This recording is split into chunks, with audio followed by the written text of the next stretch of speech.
నమస్తే friends, good morning. నేను మీ శ్రీనివాస్ని.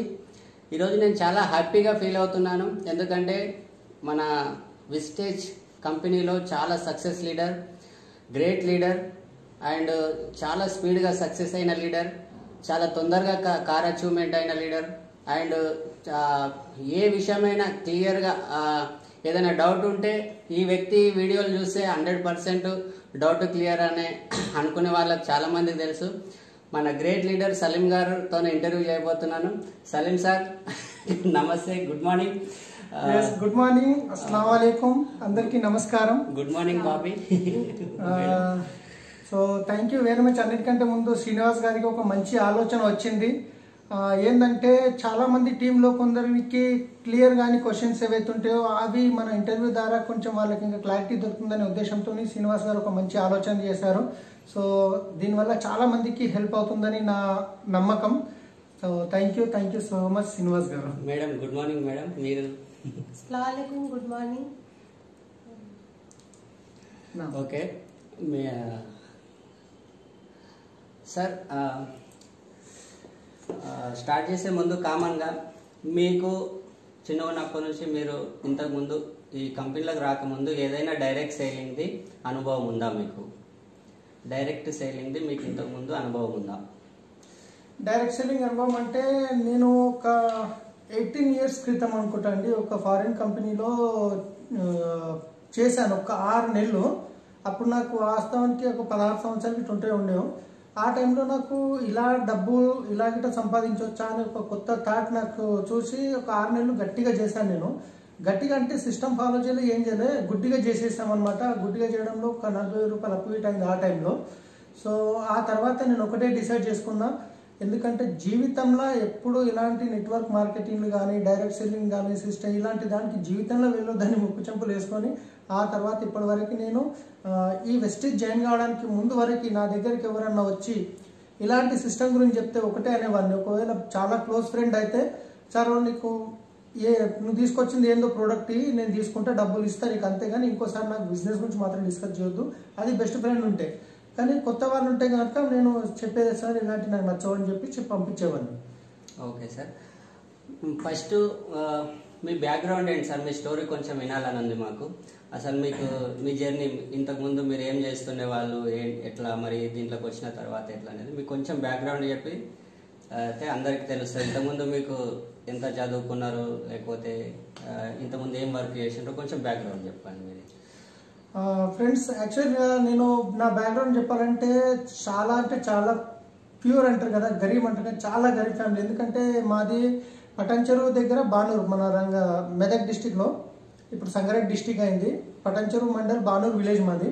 బానూరు విలేజ్లో మేము ఇంచుమించు మా డాడీ, నేను 3 సంవత్సరాల వయసు ఉన్నప్పుడు మా డాడీ చనిపోయాడు.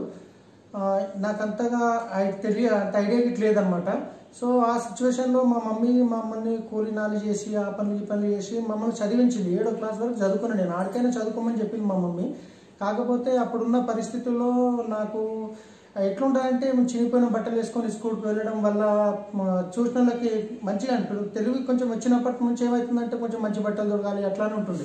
కానీ మేము ఎప్పుడైతే స్కూల్కి వెళ్తుంటున్నాం వెనక చెడ్డీ గిట్ట 2 హోల్స్ పడి ఉంటుండే, గుండీలు ఉండకపోతుండే.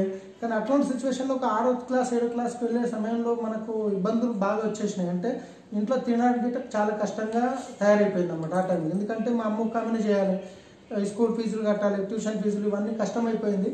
ఆ తర్వాత నేను ఆలోచించి ఏం చేసిన, 6th క్లాస్లో పేపర్ వేయడం స్టార్ట్ చేసినాం. అంటే 150 రూపాయలు నెలకి ఇచ్చేది. బీడిఎల్ అని ఉంది. బీడిఎల్లో నేను ఏం చేశాను, పేపర్కి కమిట్మెంట్ ఇచ్చి పొద్దున 2 గంటలకు లేపేవాళ్ళు. 2 గంటలకు లేచి సైకిల్ తీసుకొని ఆ పేపర్ వచ్చేది. ఆ టైంలో ఉదయం ఆంధ్రప్రభ పేపర్ ఉండేది. ఆ పేపర్ని 2 గంటలకు లేచి ఆ పేపర్ బండి వచ్చేసి వేస్తే మేము ఫోల్డ్ చేసుకొని అన్నీ వేసి బీడిఎల్లో వేసేది. బీడిఎల్లో అపార్ట్మెంట్లు ఒక్కొక్కటి 3 ఫ్లోర్లు ఉండేది. మళ్ళీ అక్కడ నుంచి పక్కన ఆర్డినెన్స్ ఫ్యాక్టరీ అని చెప్పి ఒక 7-8 కిలోమీటర్లు. మళ్ళీ అక్కడ నుంచి బానూరుకి వచ్చి బానూరులో వేసి మళ్ళీ స్కూల్ టైం వరకు నేను ఏం చేసేవాడిని, రెడీ అయిపోదామని చెప్పి ఇంటికి అన్నం తిందామని వచ్చేసరికి ఇవన్నీ చూసుకొని ఇంటికి వచ్చేసరికి ఇంట్లో అన్నం వండేది, కూర ఏంటంటే కూరగాయలు లేవు, డబ్బులు లేవు అనేది మా అమ్మ.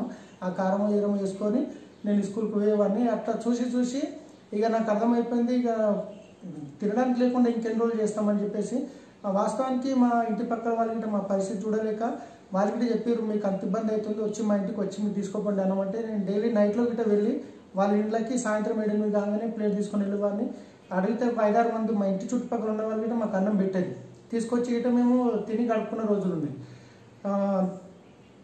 తర్వాత వచ్చేసి నేను 7th క్లాస్ వరకు చదివి ఆ తర్వాత స్కూల్ బంద్ చేసిన. ఇక ఎందుకంటే ఆ తర్వాత యాన్స్లేట్లో పని చేయడం స్టార్ట్ చేసిన.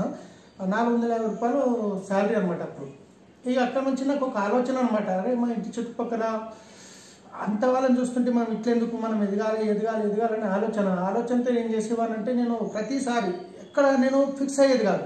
ఇప్పుడు ఇక్కడ నాకు 450 శాలరీ వస్తుంది, ఎక్కడన్నా 200 ఎక్కువ వస్తుంది అనుకుంటే నేను అక్కడ పోయి చేద్దామని ఆలోచన. అక్కడ నుంచి మళ్ళీ నేను డ్రైవింగ్ నేర్చుకున్నాను. డ్రైవింగ్ నేర్చుకున్న తర్వాత డీసీ మీద ఒక 3 నెలలు క్లీనర్గా పనిచేసినాను. క్లీనర్గా పనిచేసి పర్ఫెక్ట్ అయితే ఎక్కువ శాలరీ వస్తుంది కదా అని చెప్పి అక్కడ నుంచి మళ్ళీ ఏం చేసిన, కోళ్ళ ఫారం, మా బాండూరులో కోళ్ళ ఫారం ఉండి అక్కడ ట్రాక్టర్ మీద డ్రైవర్గా ఎక్కినాం. అక్కడ 1500 జీతం వచ్చేది. ఆ తర్వాత మళ్ళీ ట్రాక్టర్ మీద చేస్తూ ఇది ఒక ఫిక్స్. ఇక నాకు తెలిసిపోయేది ఒక 6 నెలలు సంవత్సరం చేస్తే అయిపోయేది. ఇక నాకు 1500 మా అంటే 2000, అంతకంటే ఎక్కువ నాకు ఇన్కమ్ రాదని అర్థమైపోయేది. ఇక అక్కడ నుంచి నేను కొంచెం పెద్దగా ఆలోచించేవాడిని, కొంచెం ఎక్కువ చేయాలని. ఇక ఆ తర్వాత మా ఫ్రెండ్స్ ద్వారా నేను ఏం చేసిన, సిటీలో డ్రైవింగ్ పోతే ఎక్కువ శాలరీ వస్తాయని చెప్పి తెలుసుకొని సిటీలో ఖైరతాబాద్లో ఆనంద్ నగర్ కాలనీలో గజల్ శ్రీనివాస్ అని ఉండేది సింగర్, ఆయన దగ్గర నాకు జాబ్ దొరికింది డ్రైవింగ్ షాప్. ఆయన 4500 ఇచ్చేది, 2500 జీతం ఇచ్చేది. ఆయన 2500 జీతం ఇచ్చేది. 2500 జీతానికి నేను వాళ్ళ దగ్గర చేసిన 7 నెలలు అక్కడికి మంచి రాత్రి వాళ్ళు కష్టపడేది. ఎందుకంటే ఆయన సింగర్ కాబట్టి ఆయన ప్రోగ్రాంలు రాత్రి 1 గంట 2 గంటల వరకు ఉండేవి. మళ్ళీ పొద్దున 7 గంటలకు లేవని వాళ్ళ పాపను స్కూల్ తీసుకెళ్ళాలి. అట్లా చేస్తూ తర్వాత మళ్ళీ అక్కడ నుంచి నేను ఇంకా కొంచెం మళ్ళీ అక్కడనే ఆగకుండా మళ్ళీ ఇంకొంచెం ఎక్కువ శాలరీ ట్రై చేసేవాడిని. అక్కడ నుంచి ఒక TCS టాటా కన్సల్టెన్సీలో ఒక మేడం ఉండేది, వాళ్ళ దగ్గర జాబ్ దొరికింది 4500 జీతం.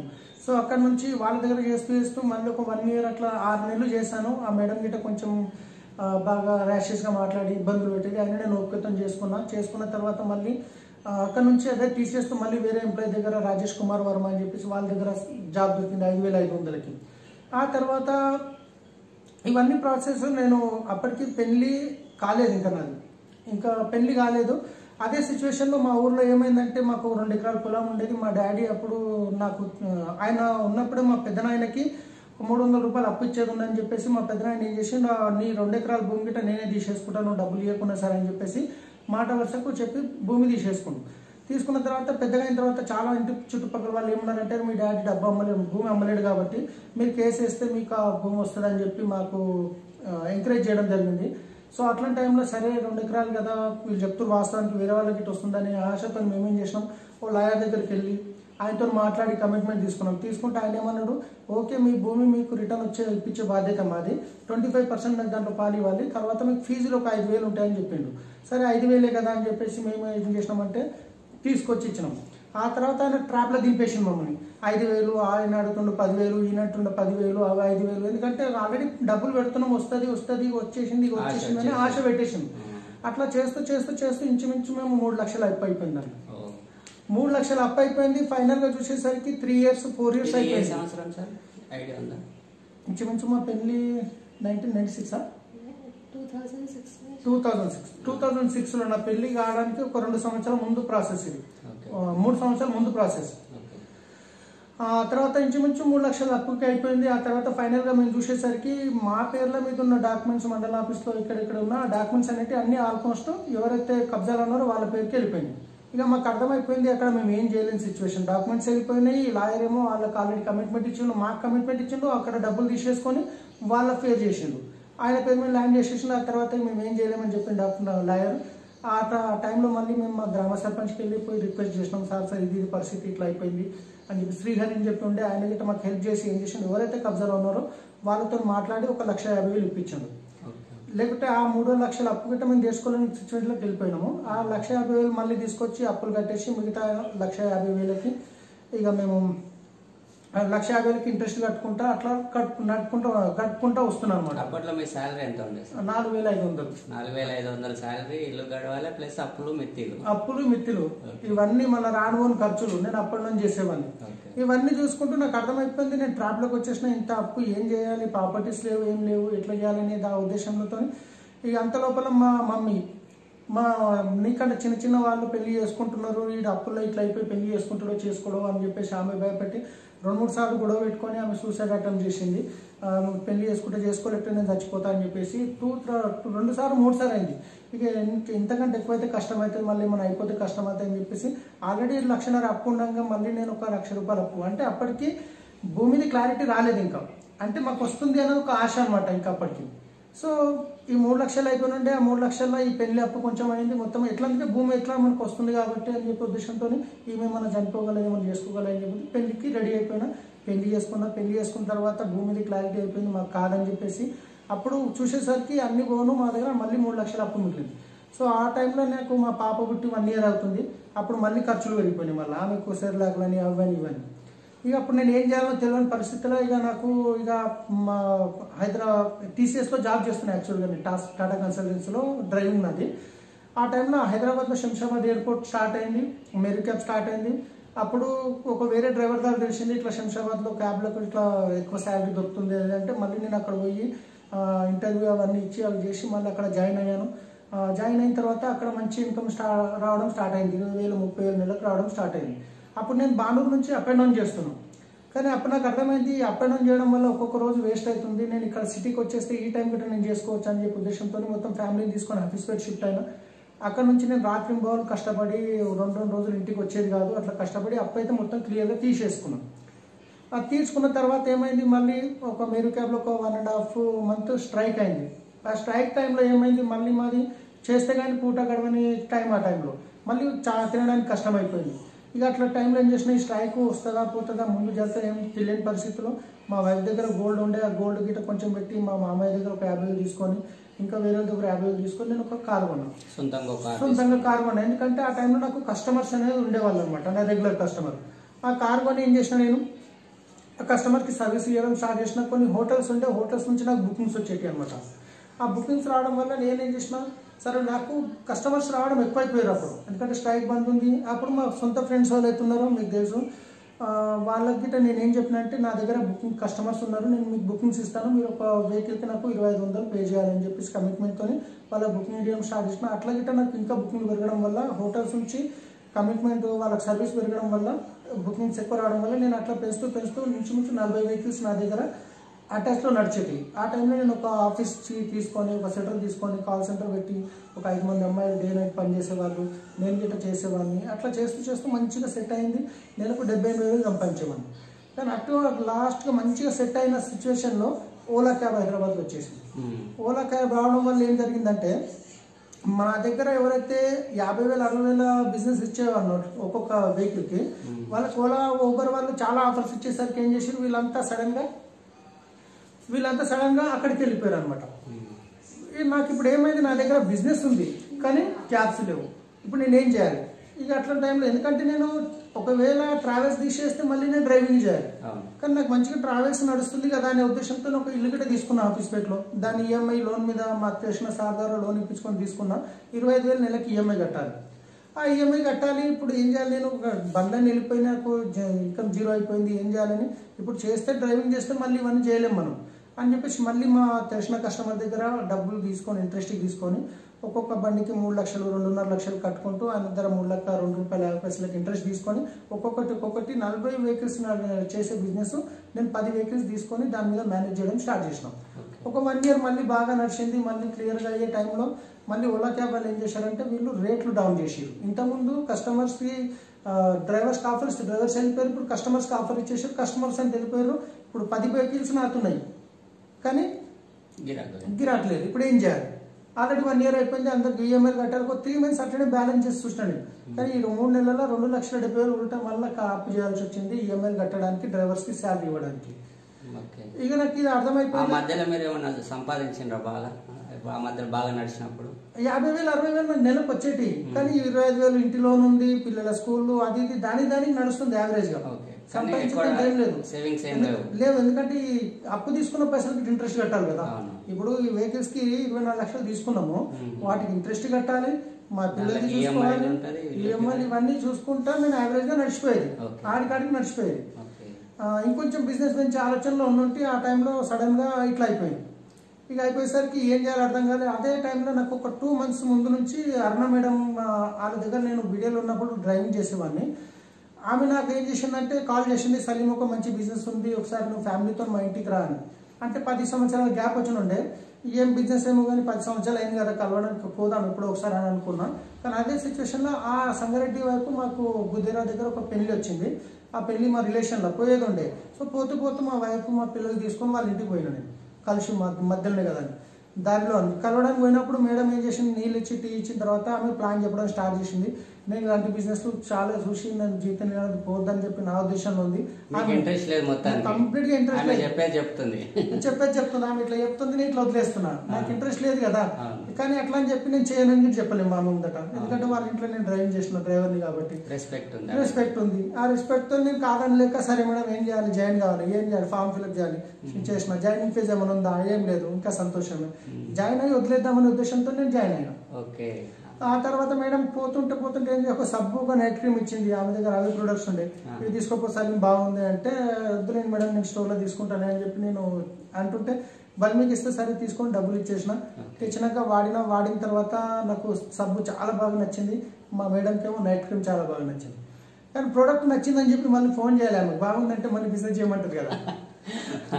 చెప్పకుండా ఏం చేసిన అంటే చదువుకున్నా. మళ్ళీ 2 రోజుల తర్వాత సరే మేము అటు టోరీ షాప్కి వెళ్తున్నాం ఒక కస్టమర్ దగ్గరికి.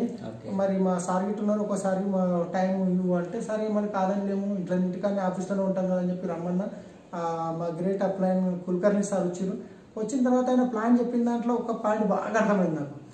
ఇంతకుముందు చేసిన బిజినెస్లో ఏ మంత్కి ఆ మంత్ 0 అయిపోయేది.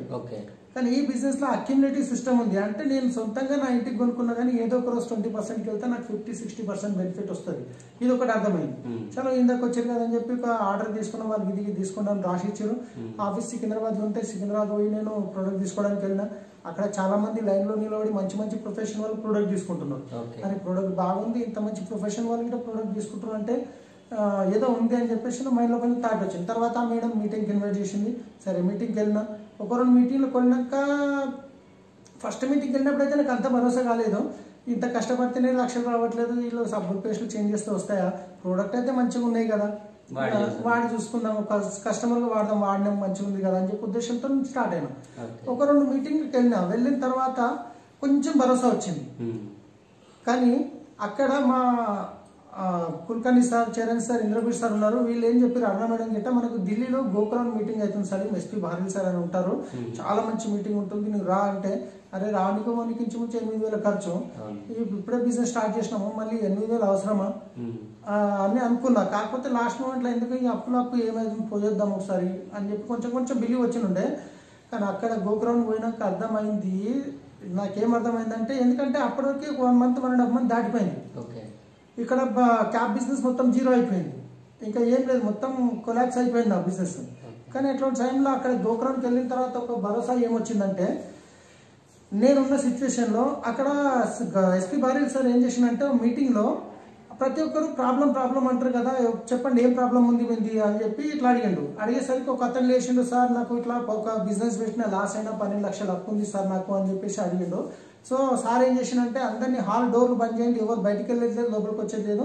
ఇప్పుడు జరగబోయే సెక్షన్లో చాలా మంది ఇలా చేంజ్ అవుతుంది, ఎందుకంటే మధ్యన వస్తే వాళ్ళకి అర్థం కాదు అని చెప్పి డోర్లు మొత్తం బంద్ చేయించిన. హాల్ మొత్తం ఇంచుమించు 3-4 వేల మంది ఉండి ఆల్రెడీ 3 days ఫంక్షన్ అది.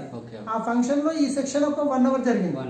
ఈ సెక్షన్ లో ఎవరు డిస్టర్బెన్స్ కావద్దని చెప్పి డోర్ మొత్తం బంద్ చేయించేసి చాలా అని చెప్పి ఆయన నిలబెట్టి అడిగింది, ఏంది నీ ప్రాబ్లం సార్, నాకు ఇట్లా అప్పు అయిపోయింది. అప్పు అయింది కదా, అది అయిపోయింది, దాన్ని ఏమైనా చేయగలుగుతామా, గతం అయిపోయింది, అది గతం గడిచిపోయింది, అయిపోయింది, దాన్ని ఏం చేయలేము.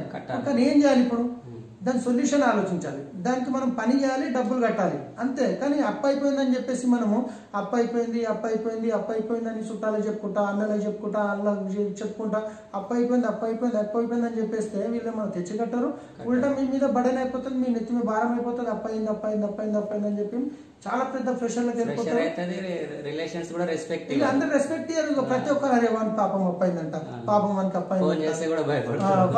అప్పయిందంట, అందరూ ఇదైపోతుంది, సింపతి అయిపోతుంది, మీ మీద పెద్ద బరువు వేసుకొని మీరు ఏమైతుంది ఫైనల్ గా తీసి పడేయండి అప్పు. చెప్పండి మీ అప్పులలో పోయి ఒక 6 నెలలు సంవత్సరం టైం తీసుకోండి, నేను ఇమాందార్ మనిషిని, నాకు 6 నెలలు టైం ఏంటి, 1 year టైం ఏంటి, స్కూల్లో పెట్టి మీరు డబ్బులు ఇస్తాను, నాకు పని చేయడానికి టైం అయినా డిస్టర్బ్ చేయకండి, ఓకే మీరు నన్ను డిస్టర్బ్ చేస్తే నేను పని చేయను, మీరు డబ్బులు చేయలేదు అని చెప్పేసి మీరు చెప్పండి అని చెప్పేసి ఆ సెక్షన్ నా మైండ్ బ్లోయింగ్, అది మైండ్లో కూర్చుండిపోయింది. రాగానే ఒకటే పని చేసిన నేను ఫస్ట్ నాకు ఎవరికైతే అప్పులు ఇవ్వాలో వాళ్ళ దగ్గర పోయినా, సార్ నా పరిస్థితి ఇది ఇట్లా జరిగింది, నాకు ఒక 6 నెలలు అంటే ఇప్పుడు మీకు అప్పులు ఉన్నాయన్నమాట ఈ లెక్క ప్రకారం. అప్పటికే 24 లక్షల అప్పు, నెలకి 70,000 రూపాయలు కట్టాలి నెలకి ఇంట్రెస్ట్.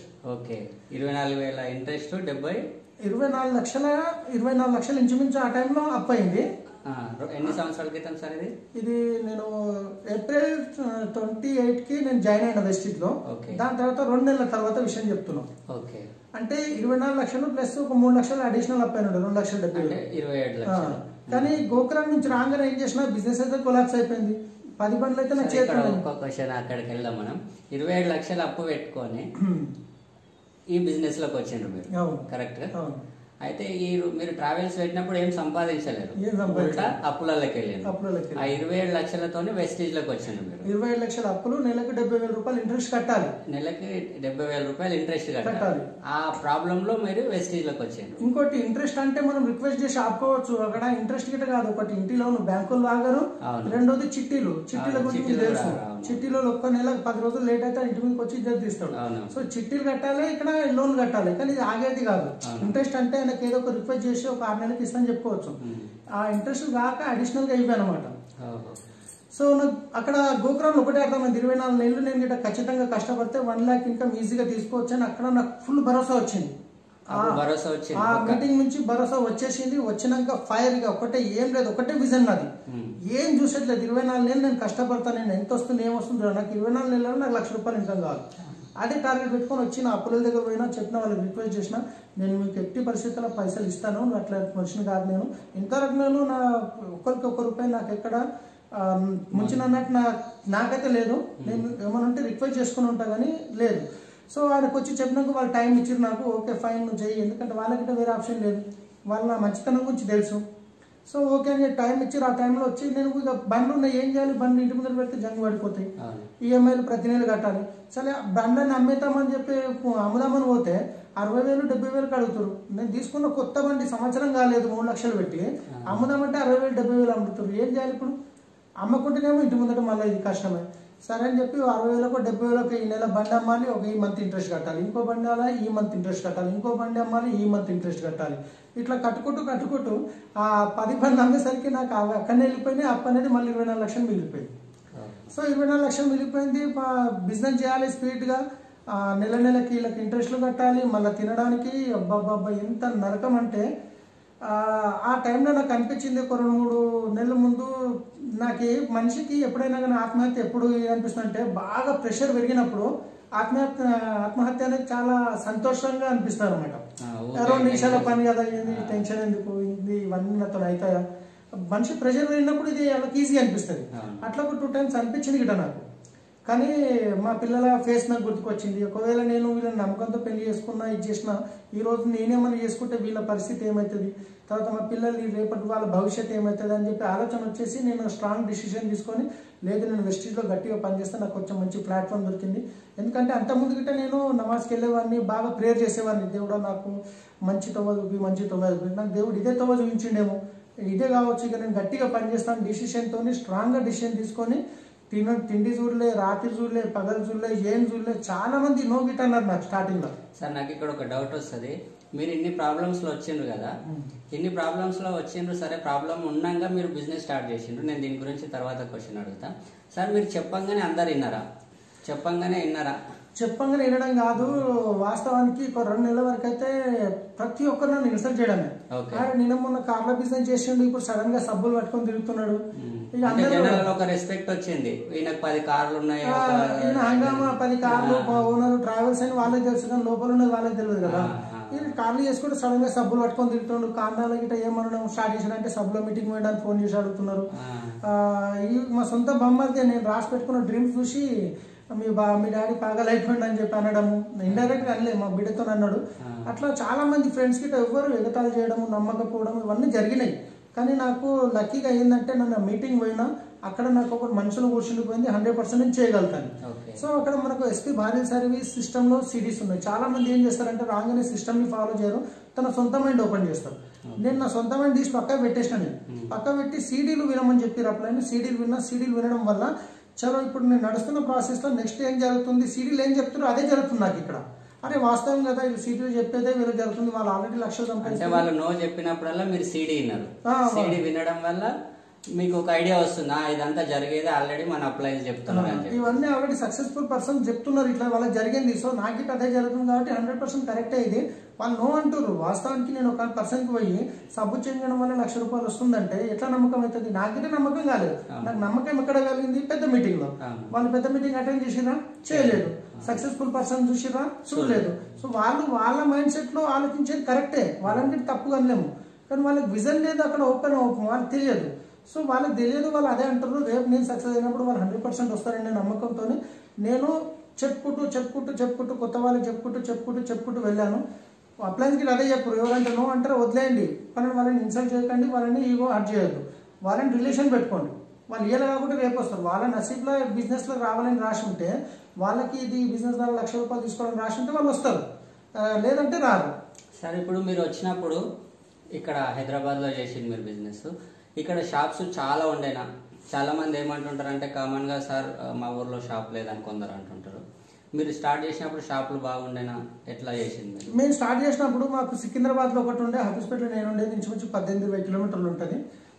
ఆ టైంలో చాలా మంది ఇదే అన్నారు, షాప్ ఈడ లేదు, మేము సబ్బు గురించి సికింద్రాబాద్ పోవాలన్నా, పేస్ట్ గురించి సికింద్రాబాద్ పోవాలన్నా, ఇది బాగా వచ్చేది. కాకపోతే కొందరు దాంట్లో సీరియస్గా గిట్ట ఉండేవాళ్ళు, ఎవరైతే డ్రీమర్స్ ఉన్నారో, ఎవరైనా చేద్దామని ఉన్నారో వాళ్ళ గిట్ట నాకు దొరికిరు.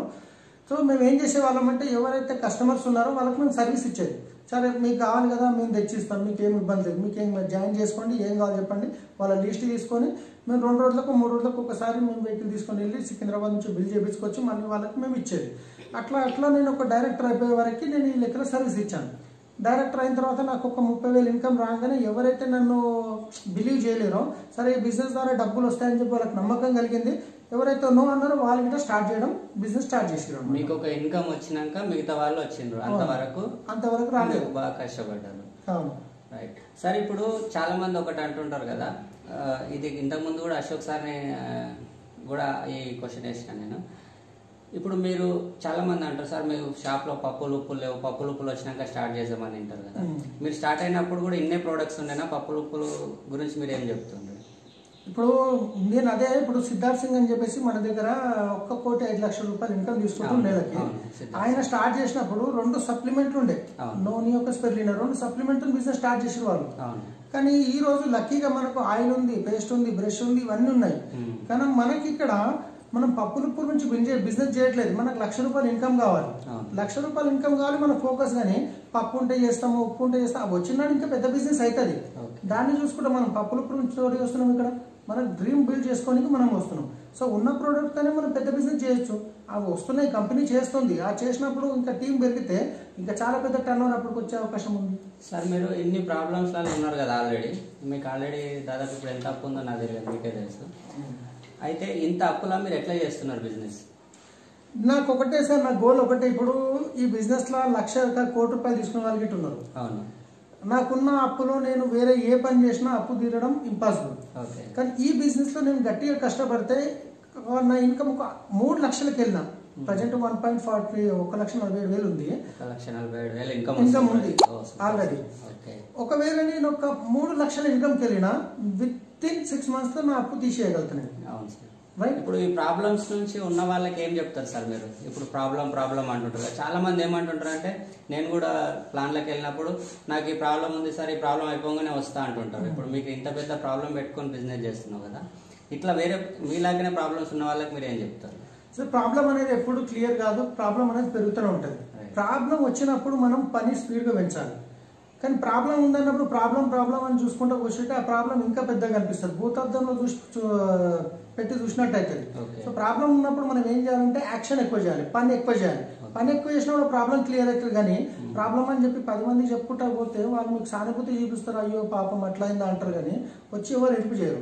పని మనం చేయాలి. ప్రాబ్లం మనకు వచ్చింది. భగవంతుడు అనేది ప్రాబ్లం ఎందుకు ఇస్తారంటే, ఇప్పుడు రాత్రి అవుతుంది, చీకటి పడుతుందంటే 100% తెల్లారుతుంది. ప్రతి ఒక్కరి జీవితాల్లో రాత్రి మొదలు గడుస్తూ ఉంటుంది. మనకు చీకటి వస్తుందంటే దాని ప్రాబ్లం భగవంతుడు ఎందుకు ఇస్తుందంటే నీకు రాబోయే రోజుల్లో మంచి లైఫ్ మంచి భవిష్యత్తు రాబోతుంది. అలాంటప్పుడు ఊరికనే రాదు, మీకు ఇవన్నీ మీరు ఒక లీడర్ తయారు కాబట్టి ప్రాబ్లమ్స్ వస్తాయి. ప్రాబ్లం రాకుంటే మీరు లీడర్ ఎక్కడైతారు చెప్పండి. సార్ ఇప్పుడు మీకు ఎంత అప్పు ఉంది సార్? అందరికి ఓపెన్గా ఫ్రెండ్స్, ఇప్పటికైతే నాకు ఇంచుమించు ఒక 29 లక్షల వరకు ఉంటుంది. 29 లక్షలు ఉంది ప్రజెంట్. ఎంత మిత్తిలు కడతారు సార్? ఇంచుమించు చెప్పాలంటే ఆల్రెడీ హోల్డ్ చేసిన ఏవైతేనే ₹1,00,000 ఆల్రెడీ అది రన్నింగ్ అవుతుంది, హోల్డ్ ప్లస్ అవుతూనే ఉంది. తర్వాత ఇంకా చిట్టీలు అని అవి అని ఈఎంఐలు ఇవి ఉన్నాయి కదా, ఇంచుమించు ఒక 70-80 వేలు, ఇంచుమించు 1,80,000 నెలకి ప్రజెంట్ ఉన్న సిచ్యువేషన్. అందరూ అనుకుంటారు క్రౌన్ డైరెక్టర్ కదా నెలకు 1,30,000 వస్తుంది, ఆయనకి ఏంది అనుకుంటారు. కానీ ఈ 1,30,000 వచ్చినా దీనికి నా రెంట్లు ఉన్నాయి, ఈఎంఐలు ఉన్నాయి, అవి ఉన్నాయి, ఇవన్నీ ఇవైతే ఆగేటి కావు సార్. ఈ విస్టేజ్ బిజినెస్ లో అప్పు తీరుస్తారని హోప్ ఉందా సార్? 100% సార్. ఇంకా 1 year లోపల నా income 4 lakh rupees per month challenge చేసి ఇస్తున్నా. ఇవాళ డేట్ ఎంత? ఇవాళ డేట్ వచ్చేసి 16వ తారీఖు 5వ నెల మే 5వ నెల 2020. నెక్స్ట్ ఇదే 1 year లోపల ఈ డేట్ వరకు నేను 4 లక్షలు చెక్ 100% అది గ్యారెంటీ రాసిస్తున్నాను. ఇది కొత్త సార్. మీరు ఈ బిజినెస్ లకు కొత్తగా వచ్చే వాళ్ళకి ఏం చెప్తారు సార్? కొత్తగా వచ్చే వాళ్ళకి ఒకటి చెప్తాను సార్. ఇప్పుడు బిజినెస్ లో అందరు సక్సెస్ అవుతారంటే అందరు సక్సెస్ గారు. ఇప్పుడు ఎందుకు సక్సెస్ గారంటే ఎవరి దగ్గర అయితే డ్రీమ్ గట్టిగా ఉందో, ఎవరి దగ్గర అయితే నమ్మకం ఉందో వాళ్ళు తొందర సక్సెస్ అవుతారు. నమ్మకం లేకుండా ఇప్పుడు చూడండి, మీరు ఒక మర్సిడీస్ బెంచ్ తీసుకోవాలనుకుంటున్నారు, మీరు మర్సిడీస్ బెంచ్ కార్ కొనాలనుకుంటున్నారు. మీరు ఎవరిని పోయి అడుగుతారు? ఎవరైతే ఆల్రెడీ మర్సిడీస్ బెంచ్ కార్ ఉందో వాళ్ళని పోయి అడుగుతారా, లేకపోతే ఎవరైతే లూనా నడిపిస్తారో వాళ్ళని పోయి అడుగుతారా? మర్సిడీస్ బెంచ్ వాళ్ళని అడిగితేనే వాళ్ళు కరెక్ట్ డైరెక్షన్ ఇస్తారు. మనం అదే లూనా వాళ్ళని అడిగినాం అనుకోండి, వాళ్ళు ఏమంటారు, ఎందుకు 50 లక్షలు అవసరమా, మర్సిడీస్ బెంచ్ గిట్ట ఆటోమేటిక్ కారే, నా లూనా గిట్ట ఆటోమేటిక్ కారే అవసరమా, అది దానికి ఇంత సెక్యూరిటీ ఉండాలి, దానికి మన గీత పడ్డ కష్టమే, లూన్ అయితే ఆరామ్సే పోవచ్చు, ఇలాంటి డైరెక్షన్ ఇస్తారు. కానీ మనం వెస్టీజ్ లో కానీ డైరెక్ట్ సెల్లింగ్ లో సక్సెస్ కావాలంటే ఎవరైతే ఆల్రెడీ దీంట్లో సక్సెస్ అయ్యారో వాళ్ళు, సక్సెస్ అయిన వాళ్ళు మనకు కరెక్ట్ చెప్తారు. కానీ ఎవరైతే ఫెయిల్ అయిన వాళ్ళు మనకి ఏం చెప్తారు? ఫెయిల్యూర్ గురించి చెప్తారు. సార్, నేను మేడంని కొన్ని క్వశ్చన్స్ అడుగుదాం అనుకుంటున్నా. మేడం, ఇప్పుడు మీకు ఇన్ని ప్రాబ్లమ్స్ ఉన్నాయి కదా, ఇప్పుడు సార్ అన్నాడు మీకు గోల్డ్ కూడా ఆల్రెడీ లోన్లో ఉంది, తర్వాత దాదాపు 29 లక్షలు అప్పు ఉంది అంటున్నారు. ఇన్ని ప్రాబ్లమ్స్లో మీ ఆయనకి ఎట్లా సపోర్ట్ చేస్తున్నారు మీరు? ఎందుకంటే ఆడ ఢిల్లీకి పోయినుంటే నేను, ఆ ఢిల్లీకి పోయినాక మాలాగా ఇంకా చాలా అప్పులు ఉన్న వాళ్ళే కూడా ఉన్నారు, మీకన్నా ఎక్కువ ప్రాబ్లమ్స్ ఉన్న వాళ్ళు ఉన్నారు. అయితే వాళ్ళకి చూసిన నేను ఫస్ట్ అయితే నమ్మకం రాలేదు, వాళ్ళకి చూసినాక ఇంకా చాలా హోప్ వచ్చింది. మా ఆయన కూడా చాలా కష్టపడతాడు, ఎట్లయినా ఆయన తీసేస్తాడు అప్పు కూడా. నా గోల్డ్ ఇప్పుడు ఉంది కానీ ఇప్పుడు లేకపోతే ఏమవుతుంది, మళ్ళీ కొన్ని రోజులకు ఆయన నీకు తీస్తాడు కానీ అది హోప్. ఓకే మేడం, మీకు పక్కా హోప్ ఉందా ఇక్కడ 100% వస్తుందని? గ్రేట్ మేడం, మీరు ఎంత ప్రాబ్లమ్స్లో కూడా సార్కి సపోర్ట్ చేస్తున్నారు. మిగతా లేడీస్కి ఏం చెప్తారు మేడం మీరు? మిగతా లేడీస్కి వాళ్ళకి హెల్ప్ చేయాలి మనం కూడా, వాళ్ళతో కూడా మనం మీటింగ్లకు వెళ్ళాలి, వాళ్ళతో మీటింగ్లకు వెళ్ళాలి, వాళ్ళకి కూడా హెల్ప్ చేయాలి. కానీ ఈ ఎప్పుడు ఉండే కష్టాలంటే కొన్ని రోజులు వస్తాయి పోతాయి, అట్లేమో బాధపడద్దు. మనం చేయకపోతే ఇంకెవరు చేస్తారు? మళ్ళీ డబ్బు వస్తే మనకే ఇస్తారు కదా, మనమే మంచిగా సుఖపడతాము. అదే నా లేడీస్కి చెప్పాలని. ఎవరన్నా ఉన్నారో వాళ్ళందరూ వాళ్ళ హస్బెండ్కి హెల్ప్ చేయాలి, బాగుంటుంది. ఒక లేడీస్ చేస్తే హస్బెండ్ సపోర్ట్. మేడం, దీంట్లో మీ పిల్లల భవిష్యత్తు 100% మీకున్న ప్రాబ్లమ్స్, మీకు ఏవైతే ప్రాబ్లమ్స్ వచ్చినాయో మీ పిల్లలకి అట్లా రాకుండా ఇందులో 100% సెక్యూరిటీ ఉందని మీరు నమ్ముతారా మేడం? 100% మాకు వచ్చినాయి ఆ బాధలు కానీ మా పిల్లలకు రావు. ఈ విస్టేజ్ బిజినెస్ లో అంత సెక్యూరిటీ ఉందని నమ్ముతారు. అది ఫస్ట్ అయితే అది యాక్టివిటీ బుక్ లా మా పేరు వచ్చిందంటే చాలా గొప్పతనం. మేము ఎట్లాంటి లైఫ్ లో ఉన్నాం అప్పుడైతే నాకైతే చాలా ఏర్పొచ్చింది అప్పటికైతే. గ్రేట్ మేడం, మీరు ఇట్లనే ధైర్యంగా ఉండండి, సార్కు ధైర్యం ఇవ్వండి. మేడం, మీకు ఇంకొక సరే మేడం కొంచెం ఎమోషనల్ అయినరు. Okay, thank you madam. నేను సార్తో వస్తున్నాను ఇప్పుడు. ఓకే, వాస్తవానికి ట్రావెల్స్ బిజినెస్ ఎప్పుడైతే నా అప్పు అయిందో అప్పటికి ఇంచుమించు వీళ్ళకు అప్పు ఉంది ఇంతని కూడా తెలియదు. నేను డైమండ్ డైరెక్టర్ అయ్యి నా 70,000 ఇన్కమ్కి వెళ్ళినాకనే వీళ్ళకి ఇంత అప్పు అయిందని తెలుసు అనమాట. నేను చెప్పలే అనమాట. ఎందుకంటే ఎవరైనా అప్పుడు వాళ్ళు ఫోన్ చేసినా నేను ఇంట్లో నుంచి మాట్లాడకపోయేది, బయటికి వెళ్ళి వీళ్ళకి తెలియకుండా మ్యారేజ్ చేసింది. ఎవరన్నా అప్పు అడగాలన్నా కానీ బయటికి వెళ్ళి వీళ్ళకి తెలియకుండా మేనేజ్ చేస్తాను. ఎందుకంటే చేసింది నేను అప్పు, నేనేదో చేద్దామని చేసిన, కానీ వీళ్ళని ఎందుకు ఇబ్బంది పెట్టాలి? ఇప్పుడు ఎట్లా వీళ్ళు ఏం చేయరు, బాధపడతారు, అనవసరంగా బాధపడతారు.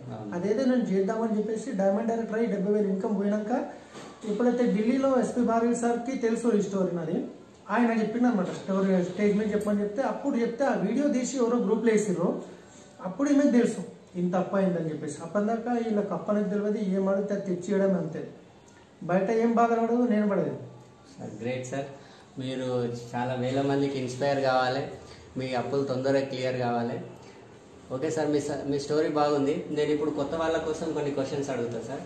సార్ ఇప్పుడు చాలామంది ఏమంటుంటారంటే ఎమోషనల్ నుంచి బయటకు రండి, చలో మనం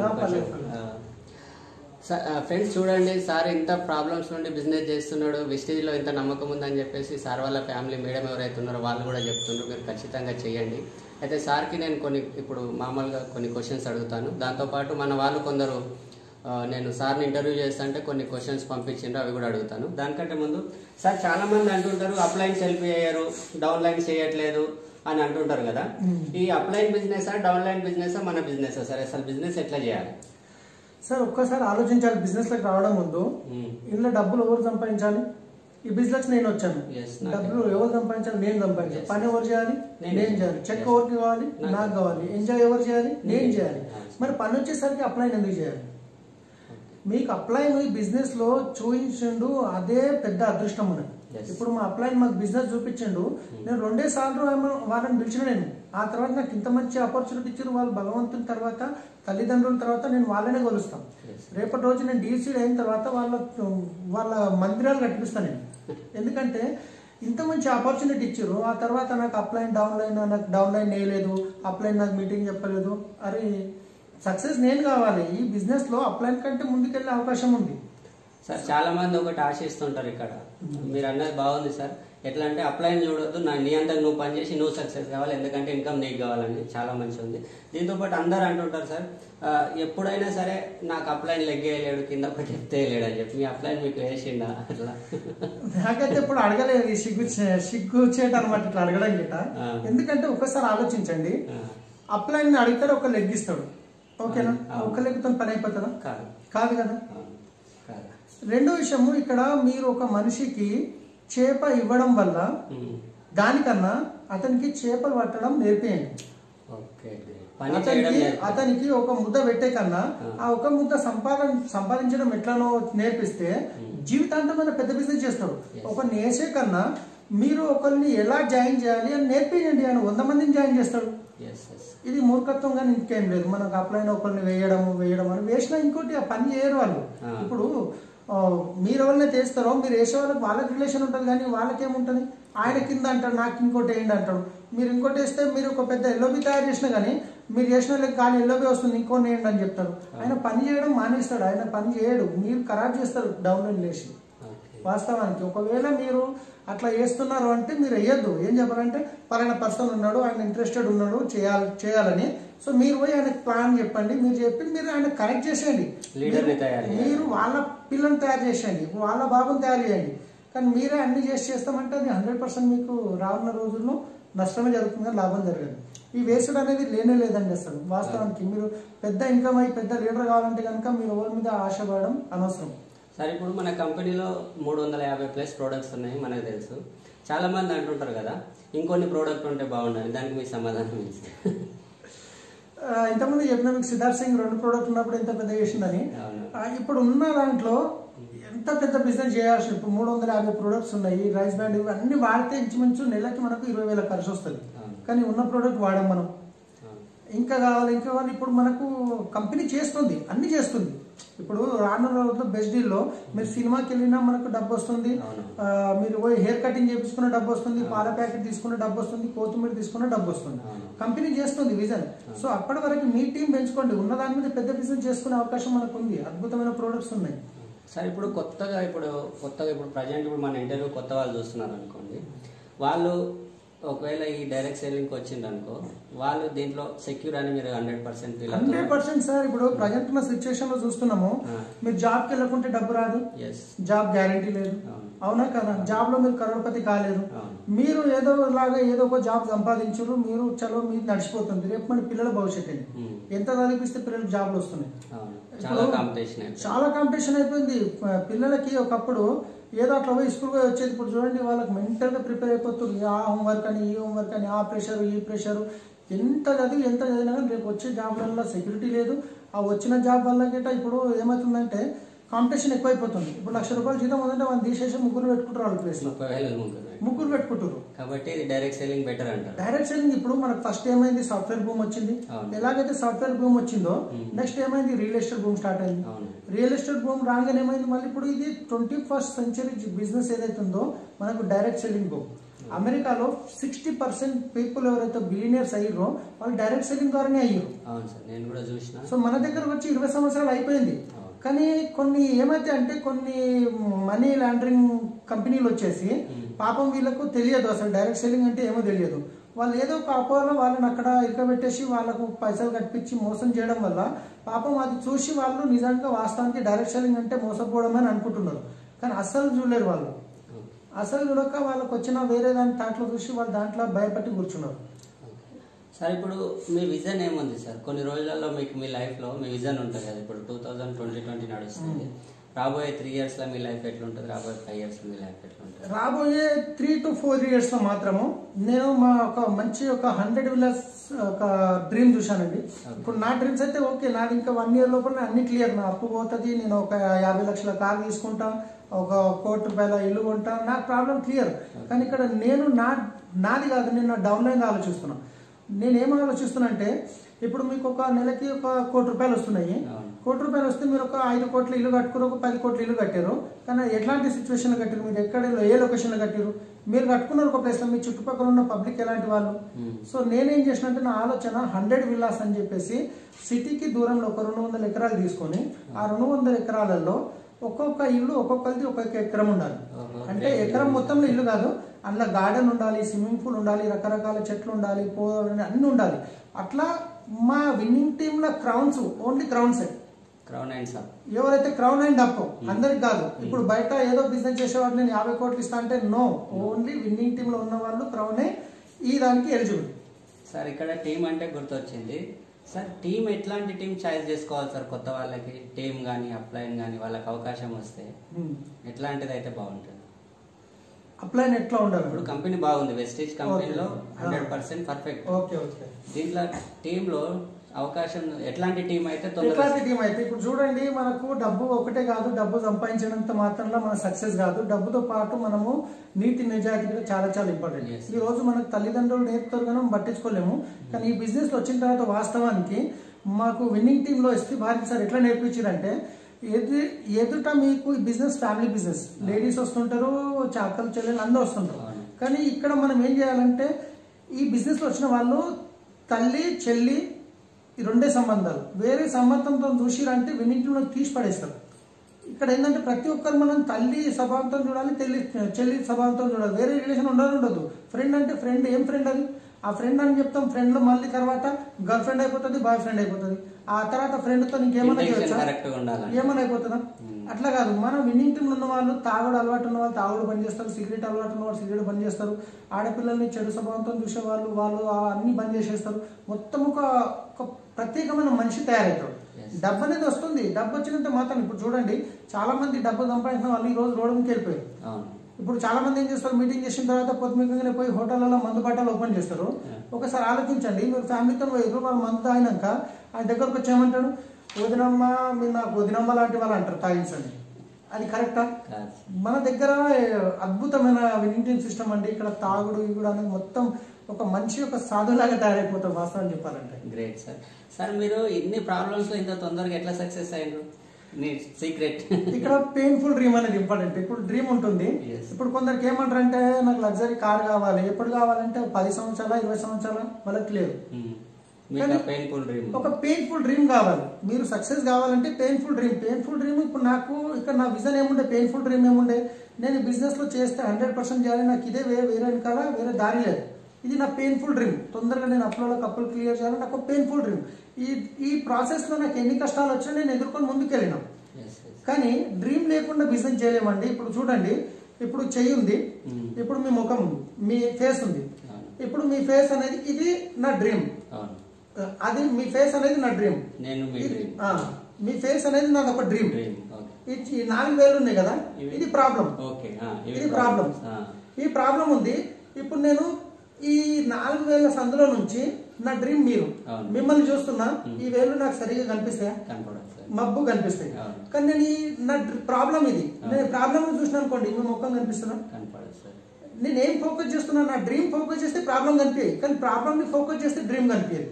చాలా మంది ఏం చేస్తారు, ప్రాబ్లమ్ ని ఫోకస్ చేస్తారు, ప్రాబ్లం చూసి ప్రాబ్లం పట్టుకొని కూర్చుంటారు. మన గోల్ పెట్టుకోండి, మీ డ్రీమ్ పెట్టుకోండి, మీ పెయిన్ఫుల్ డ్రీమ్ ఏముంది, మీ బిజినెస్ లో ఎందుకు వచ్చారు, మీరు ఎందుకు సక్సెస్ కావాలనుకుంటారు, మీకేం కావాలి, దాని మీద ఫోకస్ చేయండి. ప్రాబ్లం కనిపించాయి. కానీ చాలా మంది ఏం చేస్తారంటే అసలుది వదిలేస్తారు, ప్రాబ్లమ్ పట్టుకొని కూర్చుంటారు. సార్ నాకు అప్పయింది, సార్ నాకు మా డాడీ కొట్టిండు, మా భార్య తిట్టింది, ఇవన్నీ ప్రాబ్లమ్స్. అవి కాదు, మన గోల్స్ పెద్ద డ్రీమ్ ఉన్నప్పుడు తొందరగా సక్సెస్ కాగలుగుతాం. సార్ చాలా మంది కొందరికి అనిపిస్తుంది 2 బిజినెస్ చేస్తామంటారు, వాళ్ళకి ఏం మాట చెప్తారు మీరు? 2 పడవల మీద ప్రయాణం అంటాం కదా, వాళ్ళకి ఏం చెప్తారు? ఈ 2 పడవల మీద ప్రయాణం ఏదైతుందో అది మునిగిపోయేది.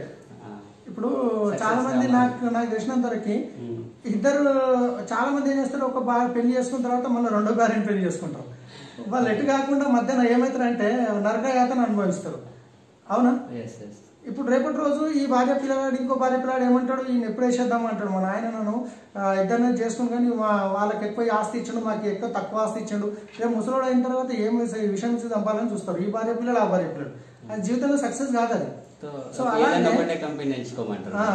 అలాగే 2 పడవల మీద ప్రయాణం అనేది, ఈ 2 పడవల మీద పోయేటప్పుడు ఈ దాని మీద ఒక కాలు, ఈ దాని మీద ఒక కాలు పెట్టారు అనుకోండి, కొంచెం అప్ అండ్ అయినా పడిపోతాం. మీరు ఎంచుకోండి, ఒకటి కరెక్ట్ సక్సెస్, మంచి దాన్ని ఎంచుకొని కరెక్ట్ పని చేయండి, 100% సక్సెస్ అవుతారు. సార్ చాలా మంది ఈ బిజినెస్ లోకి రాగానే ఫుల్ యాక్టివ్ అయిపోతారు, ఫుల్ జోష్లోకి వచ్చేస్తారు. ఫుల్ జోష్లోకి వచ్చేసి చేసే జాబ్ వదిలేసి నేను ఫుల్ టైం చేస్తా అంటారు. అట్లాంటి వాళ్ళకి ఏం చెప్తారు? పార్ట్ టైం చేయాలా, ఫుల్ టైం చేయాలా? సార్ ఎప్పుడే కానీ మనం వెస్టీజ్ కానీ డైరెక్ట్ సెల్లింగ్ లో పార్ట్ టైం స్టార్ట్ చేయడం బెస్ట్. ఎందుకంటే ఫుల్ టైం అంటే మనకు వెస్టీజ్ లో ఇప్పుడు ఏదైనా మన వెస్టీజ్ ఇంకా డైరెక్ట్ సెల్లింగ్ ఏమవుతుందంటే ఫుల్ టైం చేయగానే మీకు ఇమ్మీడియట్లీ డబ్బు రాదు. ఎందుకంటే దీంట్లో మీరు ఇప్పటిదాకా మీకున్న నాలెడ్జ్ వేరు, ఈ డైరెక్ట్ సెల్లింగ్కి వచ్చేసరికి మీరు ఆ నాలెడ్జ్ మొత్తం జీరో చేసి ఇక్కడ నుంచి మొదటి నుంచి నేర్చుకోవాలి. అంటే మీరు పార్ట్ టైంలో స్టార్ట్ చేసి మీ శాలరీ 50,000 వస్తుంది అనుకోండి, మీరు ఎప్పుడైతే ఇక్కడ శాలరీ రీప్లేస్ అవుతుందో, లేదు మీ 50,000 ఇన్కమ్ ఇక్కడ నుంచి ₹1,00,000 సంపాదిస్తారు అన్నప్పుడు మీరు ఫుల్ టైం రావచ్చు. కానీ మీకు ఇన్కమ్ రాకముందు ఫుల్ టైంకి వస్తే ఇక్కడ మీకు డబ్బు ప్రతి నెల ఇంట్లో ఖర్చులు కావాలి, ఇవన్నీ జరగాలి. కాబట్టి మీరు పని చేసుకుంటా పార్ట్ టైం లో చేయండి, రాత్రి 2 గంటలు ఎక్కువ పని చేయండి. 2 hours ఎక్కువ హార్డ్ వర్క్, 2 hours ఎక్కువ చేయండి. మీ శాలరీ రీప్లేస్ కాగానే, శాలరీ రీప్లేస్ అయినాక తర్వాతనే మీరు బిజినెస్ లో ఫుల్ టైం రావాలి. ఇప్పుడు ఇక్కడ చాలా మంది మన బిజినెస్ లో లేడీస్ ఉంటారు కదా సార్, లేడీస్ చాలా మంది ఒక కన్ఫ్యూజన్ లో ఉంటారు, వాళ్ళకి ఏం చెప్తారు సార్ మీరు? లేడీస్ చేయగలుగుతారా ఈ బిజినెస్? సార్ అందరికంటే ఎక్కువ లేడీస్ చాలా పెద్ద బిజినెస్ చేయగలుగుతారు సార్. ఎందుకంటే డ్రీమ్స్ లో కోరికలు అనేవి మనం ఏం చేస్తామంటే ఏదైనా తీసుకుంటే అంత స్ట్రాంగ్ గా తీసుకోం, కానీ లేడీస్ మనసులో తీసుకుంటే చాలా స్ట్రాంగ్ గా తీసుకుంటారు. వాళ్ళ డ్రీమ్స్ ఎక్కువ ఉంటాయి. మన పిల్లలు అన్ని కష్టాలు వాళ్ళు చూస్తుంటారు. తర్వాత మనకి ఉన్న ప్రోడక్ట్స్ ఏవి సబ్బులు, పేస్ట్, బ్రష్ ఏవైతున్నాయో ఇవి లేడీస్ వాడేటి, మనం జెంట్స్ వాడడం దీన్ని. వాళ్ళకి మనసుకు నచ్చినాయంటే వాళ్ళు 10 మంది చెప్పేస్తారు. ఆడపిల్ల అంటే ఆడి శక్తి అంటాం కదా, అట్లా వాళ్ళ దగ్గర చాలా పవర్ ఉంటుంది. లేడీసే చాలా పెద్ద బిజినెస్ చేయగలుగుతారు. ఎందుకంటే చాలా మంది లేడీస్ ఉన్నారు విన్నింగ్ టీమ్ లో. ఈ రోజు 30 లక్షలు 40 లక్షలు తీసుకునే వాళ్ళు ఉన్నారు. లేడీస్ చాలా బిజినెస్ చేయాలి. చాలా మంది మేము పెద్ద చదువుకోలేము అని అంటుంటారు, చదువుకోలేమని అంటుంటారు కదా, వాళ్ళకి ఏం చెప్తారు? సార్ లక్కీగా ఇలా చదువుకుంటేనే మనకి ఏమవుతుందంటే మనం ఇంత పెద్ద చదువు చేయాలని, నీ బిజినెస్ చేయాలని ఉంటుంది. చదువుకున్న వాళ్ళకి బిజినెస్ చాలా మంచిగా చేయొచ్చు. ఇంకా చదువుకున్న వాళ్ళకి ఏంటంటే నువ్వు ఇంత చదువుకొని మళ్ళీ సబ్బులు పట్టుకొని తిరుగుతున్నావు అంటావు. చదువుకున్న వాళ్ళకి డ్రీమ్ ఎక్కువ ఉంటుంది, అది ఎక్కువ ఉంటుంది. మీకు ఇలా చదువుతో సంబంధం లేదు అసలు. ఇక్కడ మీకు ఎక్కడ డిగ్రీ అడగట్లేదు, ఎక్కడ ఏమంటాం, మనకి అంతా సిస్టమ్ నేర్పిస్తుంది. ఈ రోజు మన దగ్గర అడిషనల్ కలెక్టరేట్ చేస్తున్నాడు, కానీ ఆయన నాలెడ్జ్ పక్క పెట్టి మనకి సిస్టమ్ ని ఫాలో చేస్తాం. సిస్టమ్ ని ఫాలో చేస్తేనే తొందరగా సక్సెస్ అవుతారు మీరు. Super sir. సార్ మనకు నేను మిమ్మల్ని ఇంటర్వ్యూ చేస్తా అంటే చాలా మంది క్వశ్చన్స్ పంపించారు, నేను కూడా కొన్ని వినలేదు. వాళ్ళు ఏం అడిగినారో మీరు సమాధానం చెప్పండి. ఇది ఫస్ట్ క్వశ్చన్. గౌతమ్ గారు, సలీం సార్ క్యాబ్ బిజినెస్ చేసుకునే వాళ్ళు, వాళ్ళకి ఎటువంటి అనుభవం అగ్రి మీద లేదు, అంటే వ్యవసాయం మీద, కానీ దాని మీద మంచి గ్రిప్ ఉంది అతనికి. దాంట్లో ఎలా సక్సెస్ని సాధించగలిగారు, దాని గురించి మేము తెలుసుకోవాలనుకుంటున్నాం సార్. మా తరఫున మీరు కొంచెం అడిగి అది ఆన్సర్ రూపంలో వస్తుందని మేము ఆశిస్తున్నాం సార్. మార్నింగ్ సార్ నేను గౌతమ్ ఏం అడుగుతున్నారంటే, మీరు ఇంతకుముందు క్యాబ్ డ్రైవర్ నుంచి స్టార్ట్ చేసిండ్రు, మీకు వ్యవసాయం అనేదే లేదు, వ్యవసాయం గురించే తెలియదు, అయినా సరే అగ్రి మీద ఇంత గ్రిప్ ఎలా వచ్చిందని అడుగుతున్నాను సార్. సార్ అందుకే మనము ఈ బిజినెస్ స్టార్ట్ చేసినప్పుడు మనం బయట నాలెడ్జ్ అయితే పక్కన పెట్టాలని చెప్పారు. నేను ఒకసారి అగ్రి గురించి వాస్తవానికి నాకు ఎటువంటి నాలెడ్జ్ లేదు. నేను ఫార్మర్స్తో తెలుసుకున్నాను, ఏ పంట ఎన్ని రోజుల పంట, ఎప్పుడు పూత వస్తుంది, ఎప్పుడు కాత వస్తుంది, అది కూడా తెలియదు అసలు. నా బ్యాక్గ్రౌండ్ అగ్రికల్చర్ కాదు. కానీ ఒక ట్రైనింగ్ నిజామాబాద్లో నేను ఒక ట్రైనింగ్ అటెండ్ చేసిన తర్వాత అగ్రికల్చర్ ప్రోడక్ట్స్ వాడడం వల్ల మనం రైతులు వాడుతున్న కెమికల్స్ని తగ్గించవచ్చు, ఇది ఒకటి బాగా నచ్చింది. రెండోది, కొందరు ఆల్రెడీ డిస్ట్రిబ్యూటర్స్ ఫార్మర్స్ వాడిన రిజల్ట్స్ వాళ్ళు చెప్పినమాట. ఒక ఆయన చెప్పిన స్టేజ్ మీద, మా డాడీ చనిపోయింది ఆయన, యాక్చువల్గా మా డాడీ పంట పండించినప్పుడు 40 సంచులు తీసేది ఎకరానికి, కానీ మా డాడీ చనిపోయింది, నాకు ఎటువంటి వ్యవసాయంలో ఎక్స్పీరియన్స్ లేదు, కానీ నేను అగ్రి ప్రోడక్ట్ వాడడం వల్ల దానికంటే నేను ఒక 5-6 సంచులు ఎక్కువ తీసిన అని చెప్పింది. సో నాకు అప్పుడు అర్థమైంది, మన ప్రోడక్ట్ వాడడం వల్ల ఇంత మంచి రిజల్ట్స్ ఉన్నప్పుడు మనం ఎందుకు పబ్లిక్ దగ్గర తీసుకుపోవద్దు అని చెప్పేసి దీని మీద ఒక మిషన్ లాగా పనిచేసి మొత్తం నాలెడ్జ్ తెలుసుకొని ఏ టైంలో రైతు ఏది వాడాలి, రైతులకు వచ్చే ప్రాబ్లమ్స్ ఏంటివి, రైతులు కెమికల్స్ అగ్రికల్చర్ అనగానే వాళ్ళకు పురుగులు కొట్టే మందు ఒకటే గుర్తుకొస్తుంది, యూరియా డిఏపీలే గుర్తుకొస్తాయి. కానీ మన ప్రోడక్ట్ వాడడం వల్ల ఆ కెమికల్స్ ఏవైతే వాడుతారో అవి ప్రతి సంవత్సరం 20% తగ్గించవచ్చు. ఈ విషయం మీద రైతులకు మనము చెప్పినట్టయితే, మనం నేర్చుకుని వాళ్ళకి చెప్పినట్టయితే వాళ్ళకు ప్రోడక్ట్ గిట్ట చీప్ అయిపోతుంది. వాస్తవం చూస్తే అగ్రి ప్రోడక్ట్ ఫ్రీగా వచ్చినట్టే సార్. ఎందుకంటే ఈ రేట్స్ ఏవైతే ఉన్నాయో మనం ఫార్మర్కి ఇచ్చినప్పుడు 25% కెమికల్ మీద తగ్గిపిస్తున్నాం, రేట్ తగ్గించమని చెప్తున్నాం, ఖర్చు తగ్గుతుంది. రెండోది, వాడిన దాని మీద ఒక 10% వచ్చినా 40 సంచులకు ఒక 44 సంచులు వచ్చిన 4 సంచులు ఎక్కువ వచ్చినట్టే కదా, ఒక 5-6 వేలు ఎక్కువ వచ్చినట్టే కదా. నాలెడ్జ్ తీసుకొని దిగిండ్రు కాబట్టి తొందరగా సక్సెస్ అయ్యారు. అవును. అంటే ఇక్కడ మీరు ఏం చెప్తున్నారంటే, నాలెడ్జ్ కావాలి, నాలెడ్జ్ అనేది చాలా ఇంపార్టెంట్. ఒక్కసారి రాదు, ఒక 2-3 సార్లు వినాలి, విని నేర్చుకొని చేస్తే 100% సక్సెస్. దేని మీద అయినా గ్రిప్ సాధించాలి, దేని మీద అయినా సార్. Great sir.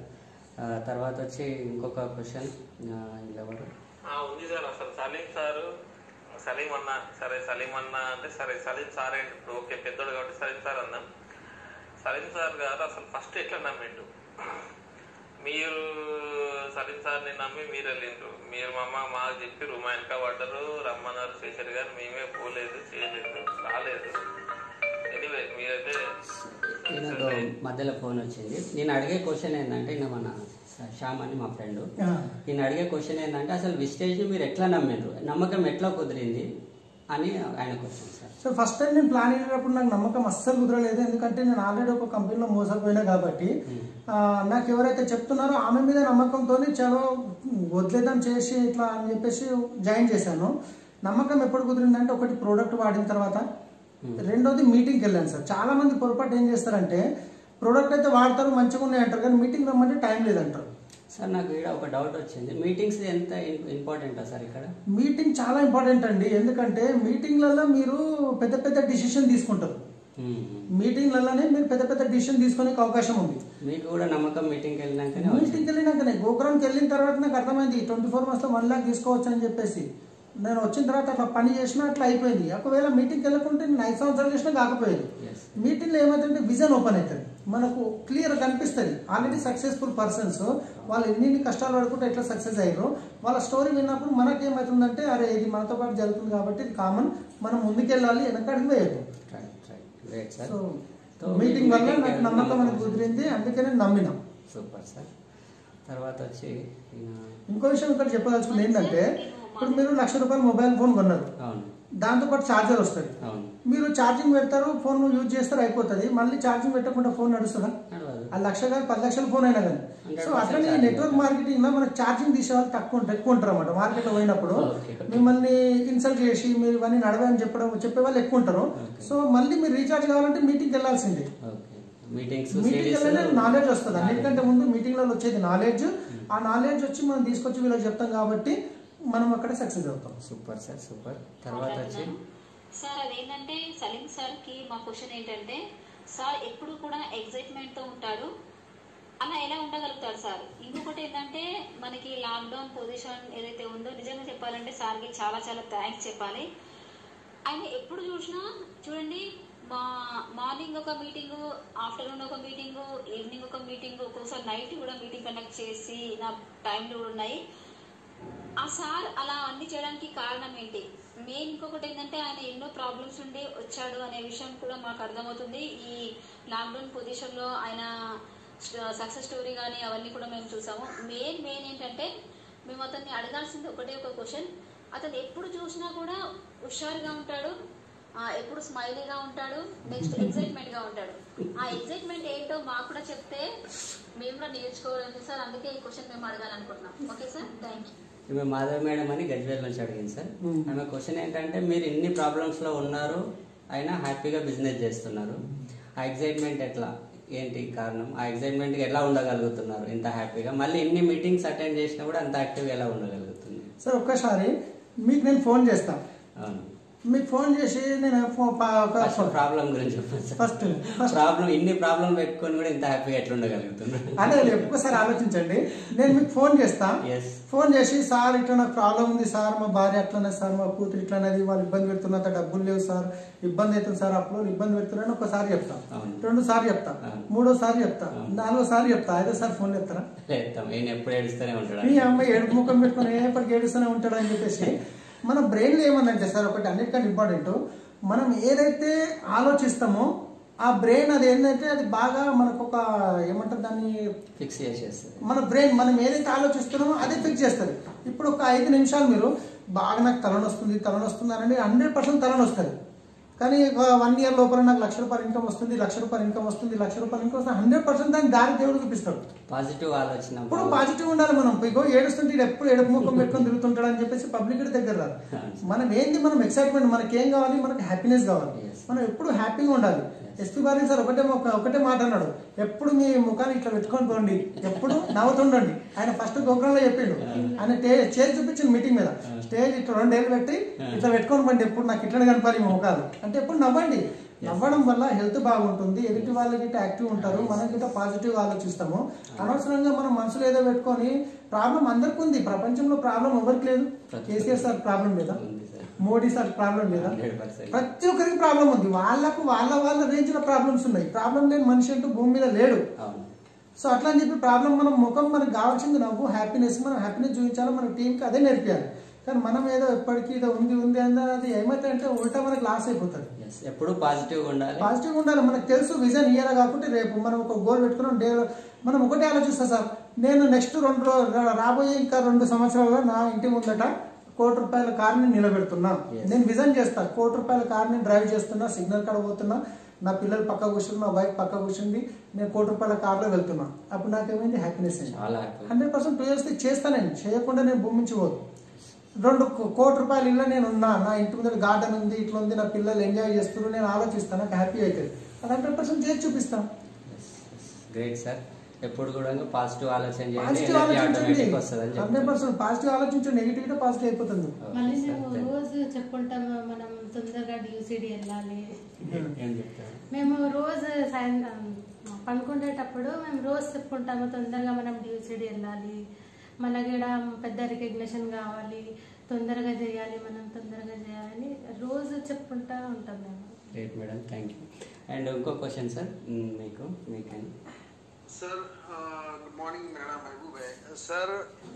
मैं question for great appliance Salim sir, what is important role of success की sir? My question this is the my appliance. Sorry. तो ఈ మహబూబ్ గారు అని చెప్పేసి మీకు ఒక క్వశ్చన్ అడుగుతున్నాడు, సక్సెస్కి కీ రోల్ ఏముంది అని అడుగుతున్నారు సార్. సక్సెస్కి కీ ఏంటిది, ఇంతకీ ఆ కీ ఏంటి? సక్సెస్ కి కీ అంటే సార్ నాకు కొంచెం క్లారిటీగా చెప్పలేకపోతున్నాను. అయితే సక్సెస్ కీ ఏంటంటే, ఇప్పుడు నేను ఇంతకుముందు క్యాబ్ డ్రైవర్ ఉన్నవాడిని, అప్పుడు నాకు సక్సెస్ లేదు. నేను సక్సెస్ అనుకునేవాడిని, కానీ సక్సెస్ అంటే నేను ఒక్కరు సంపాదించడం కాదు, నలుగురికి హెల్ప్ చేయడమే సక్సెస్. సో ఇక్కడ వచ్చిన తర్వాత నాకు సక్సెస్ కి ఏంటంటే, నాకు నేర్వడం సార్. ఎనీ టైం నేను నేర్చుకోవడానికి రెడీ ఉంటాను. ఈరోజు ఒక డిస్ట్రిబ్యూటర్ ఏదైనా చెప్తున్నంటే, ఏదైనా మంచి పాయింట్ అంటే నేను తీసుకున్న ప్లాన్ యాడ్ చేస్తాను. నేను ప్రతిసారి నేను నేర్చుకోవడానికి రెడీ ఉంటాను. నేను ₹1,00,00,000 సంపాదించని, 10 కోట్లు సంపాదించను, నేను ఎదుటి వ్యక్తితో నేర్చుకోవడానికి రెడీ ఉంటాను. ఎక్కువ ఎంత నేర్చుకుంటే అంత నా లోపల నాలెడ్జ్ పెరుగుతుంది. సందర్భాన్ని బట్టి నేను ఆ విషయం చెప్తాను కాబట్టి పీపుల్ అనేది అట్రాక్ట్ అవుతారు, అరే ఈయనకి ఇంత నాలెడ్జ్ ఉంది కదా అని. అదే సక్సెస్ మనకి. Yes, డబ్బు అనేది చాలా సంపాదిస్తాము. నేర్చుకోవడం సార్ ఎంత నాకు దీంట్లో అర్థమైంది ఒకటి ఆయన అడిగిన క్వశ్చన్లో, ఎంత ఎక్కువ నాలెడ్జ్ నేను తీసుకుంటే అంత ఎక్కువ నేను వేరేళ్ళతో కరెక్ట్గా మాట్లాడగలను, తొందరగా సక్సెస్ కూడా చేయొచ్చు. సక్సెస్కి ఏంటంటే నాలెడ్జ్. ఇప్పుడు నేను క్యాప్టర్గా చేసేవాళ్ళు నా ఆలోచనలు వేరే ఉండేది. ఎవరన్నా మంచి అమ్మాయి కనిపించింటే అబ్బా అనేవాళ్ళు, ఎందుకంటే ఆ సిచ్యువేషన్ అట్లా ఉండేది. కానీ ఇప్పుడు చూస్తే అబ్బా మా సిస్టర్ ఎంత అందంగా ఉంది, అప్పుడు భావన చేంజ్ అయిపోయింది. ఈ భావన చేంజ్ అయినప్పుడు అందరు మనతో అట్రాక్ట్ అవుతారు, మనతో ఇది చేస్తారు, మనం సక్సెస్ కావడానికి చాలా తొందర సక్సెస్ ఉంది. కానీ నేను నా మనసులో ఒకటి పెట్టుకొని టీంలో ఒకటి చేస్తుంటే అది సక్సెస్ ఎక్కడ అవుతుంది? ఏదో ఒక రోజు వాళ్ళకి దొరకపోవచ్చు, భగవంతుడు అయితే చూస్తుంది కదా, నా పాపాలు అయితే నేను కట్టుకుంటున్నా కదా, ఈ పాపాలను మళ్ళీ నేను ఇదే జన్మలో మళ్ళీ నేను కడుక్కోవాలి. కాబట్టి సో నాకు అనిపిస్తుంది నాలెడ్జ్ నేర్చుకోవడం సార్, నేర్చుకోవడం, కష్టపడడం, నేర్చుకోవాలని నలుగురికి నేర్పించడం, కష్టపడడం, సిస్టమ్ ని ఫాలో చేయడం. సిస్టమ్ అంటే మన దగ్గర మంచి మంచి లీడర్స్ ఉన్నారు నేర్పించే వాళ్ళు. Great sir. తర్వాత క్వశ్చన్, డైరెక్ట్ సెల్లింగ్ కి చైన్ సిస్టానికి తేడా ఏంటి? నేను అశోక్ గారు అని డైరెక్ట్ సేలింగ్ కి చైన్ సిస్టమ్ అంటారు కదా, దానికి దీనికి తేడా ఏందని అడుగుతున్నారు సార్ అశోక్ అని. ఇప్పుడు డైరెక్ట్ సెల్లింగ్ అంటే ఏంటంటే సార్, ఇప్పుడు మనం మనకి ప్రోడక్ట్ ఏమైనా కావాలంటే మీరు ఏం చేసేవాళ్ళు, కిరాణా షాప్కి వెళ్ళి వాళ్ళు, హోల్సేలర్కి వెళ్ళి వాళ్ళు, డిస్ట్రిబ్యూటర్కి వెళ్ళి వాళ్ళు, C&F ఏజెంట్ మధ్యన యాడ్స్, సెలబ్రిటీస్ వీళ్ళంతా ఉంటారు. కాబట్టి ఒక ప్రోడక్ట్ తయారైందంటే అది కస్టమర్ దగ్గర రావాలంటే ఇవన్నీ ప్రాసెస్ అయితే రావాలి, అది తప్పేం లేదు. డైరెక్ట్ సెల్లింగ్ ఏంటంటే ఇప్పుడు జనరేషన్ చేంజ్ అయితే పోతుంది. ఒకప్పుడు అంబాసిడర్ కార్ ఉండే, ఈ రోజు లేదు. ఒకప్పుడు చితక్క స్కూటర్ ఉండే, ఈ రోజు లేదు. ఒకప్పుడు టీవీస్ అవుతున్నాయి, ఇప్పుడు అన్ని అప్డేట్ అవుతా పోతున్నాయి. ఒకప్పుడు నోకియా మొబైల్ ఎట్లుండేది, ఫేమస్ ఉండేది, ఈ రోజు నోకియా చేంజ్ కావడానికి ఇష్టపడలేదు తొందరగా, అందుకే వెనుకబడిపోయింది. సో ఇక్కడ ఏంటంటే మనకు సిస్టమ్ అప్డేట్ అవుతా అవుతుంది. కాబట్టి డైరెక్ట్ సెల్లింగ్ కిరాణా షాపింగ్ తర్వాత మనకు షాపింగ్ మాల్స్ వచ్చినాయి. షాపింగ్ మాల్ కంటే అడ్వాన్స్ సిస్టమ్ ఆన్లైన్ సిస్టమ్ వచ్చింది. ఆన్లైన్ కంటే అడ్వాన్స్ సిస్టమ్ ఏదైతుందో డైరెక్ట్ సెల్లింగ్. ఇది ఏమవుతుందంటే ఫ్యాక్టరీలో తయారైన ప్రోడక్ట్ డైరెక్ట్ కస్టమర్ ఇంటికి వస్తుంది. ఈ మీడియేటర్స్ దగ్గర పోయే డబ్బు ఏదైతుందో ఇది కస్టమర్కి ఇస్తుంది, రైట్? ఇది డైరెక్ట్ సెల్లింగ్. ఇక్కడ చైన్ సిస్టమ్ అంటే ఏముంటుందంటే, చైన్ సిస్టమ్ ఏం చేస్తారంటే వీళ్ళు, నువ్వు ఇంత డబ్బు కట్టు, నువ్వు జీవితంలో ఒక్కసారి కట్టలేవా, ఒక 20,000 నువ్వు జీవితంలో నీ గురించి ఒక్కసారి 20,000 కట్టలేవా అని చెప్పి 20,000 కట్టిస్తారు. కట్టించిన తర్వాత నేను వదిలేస్తారు అంతేగా. నువ్వు 20,000 కడితే దాంట్లో నుంచి 1,000 రూపాయలు వచ్చినాయి నాకు.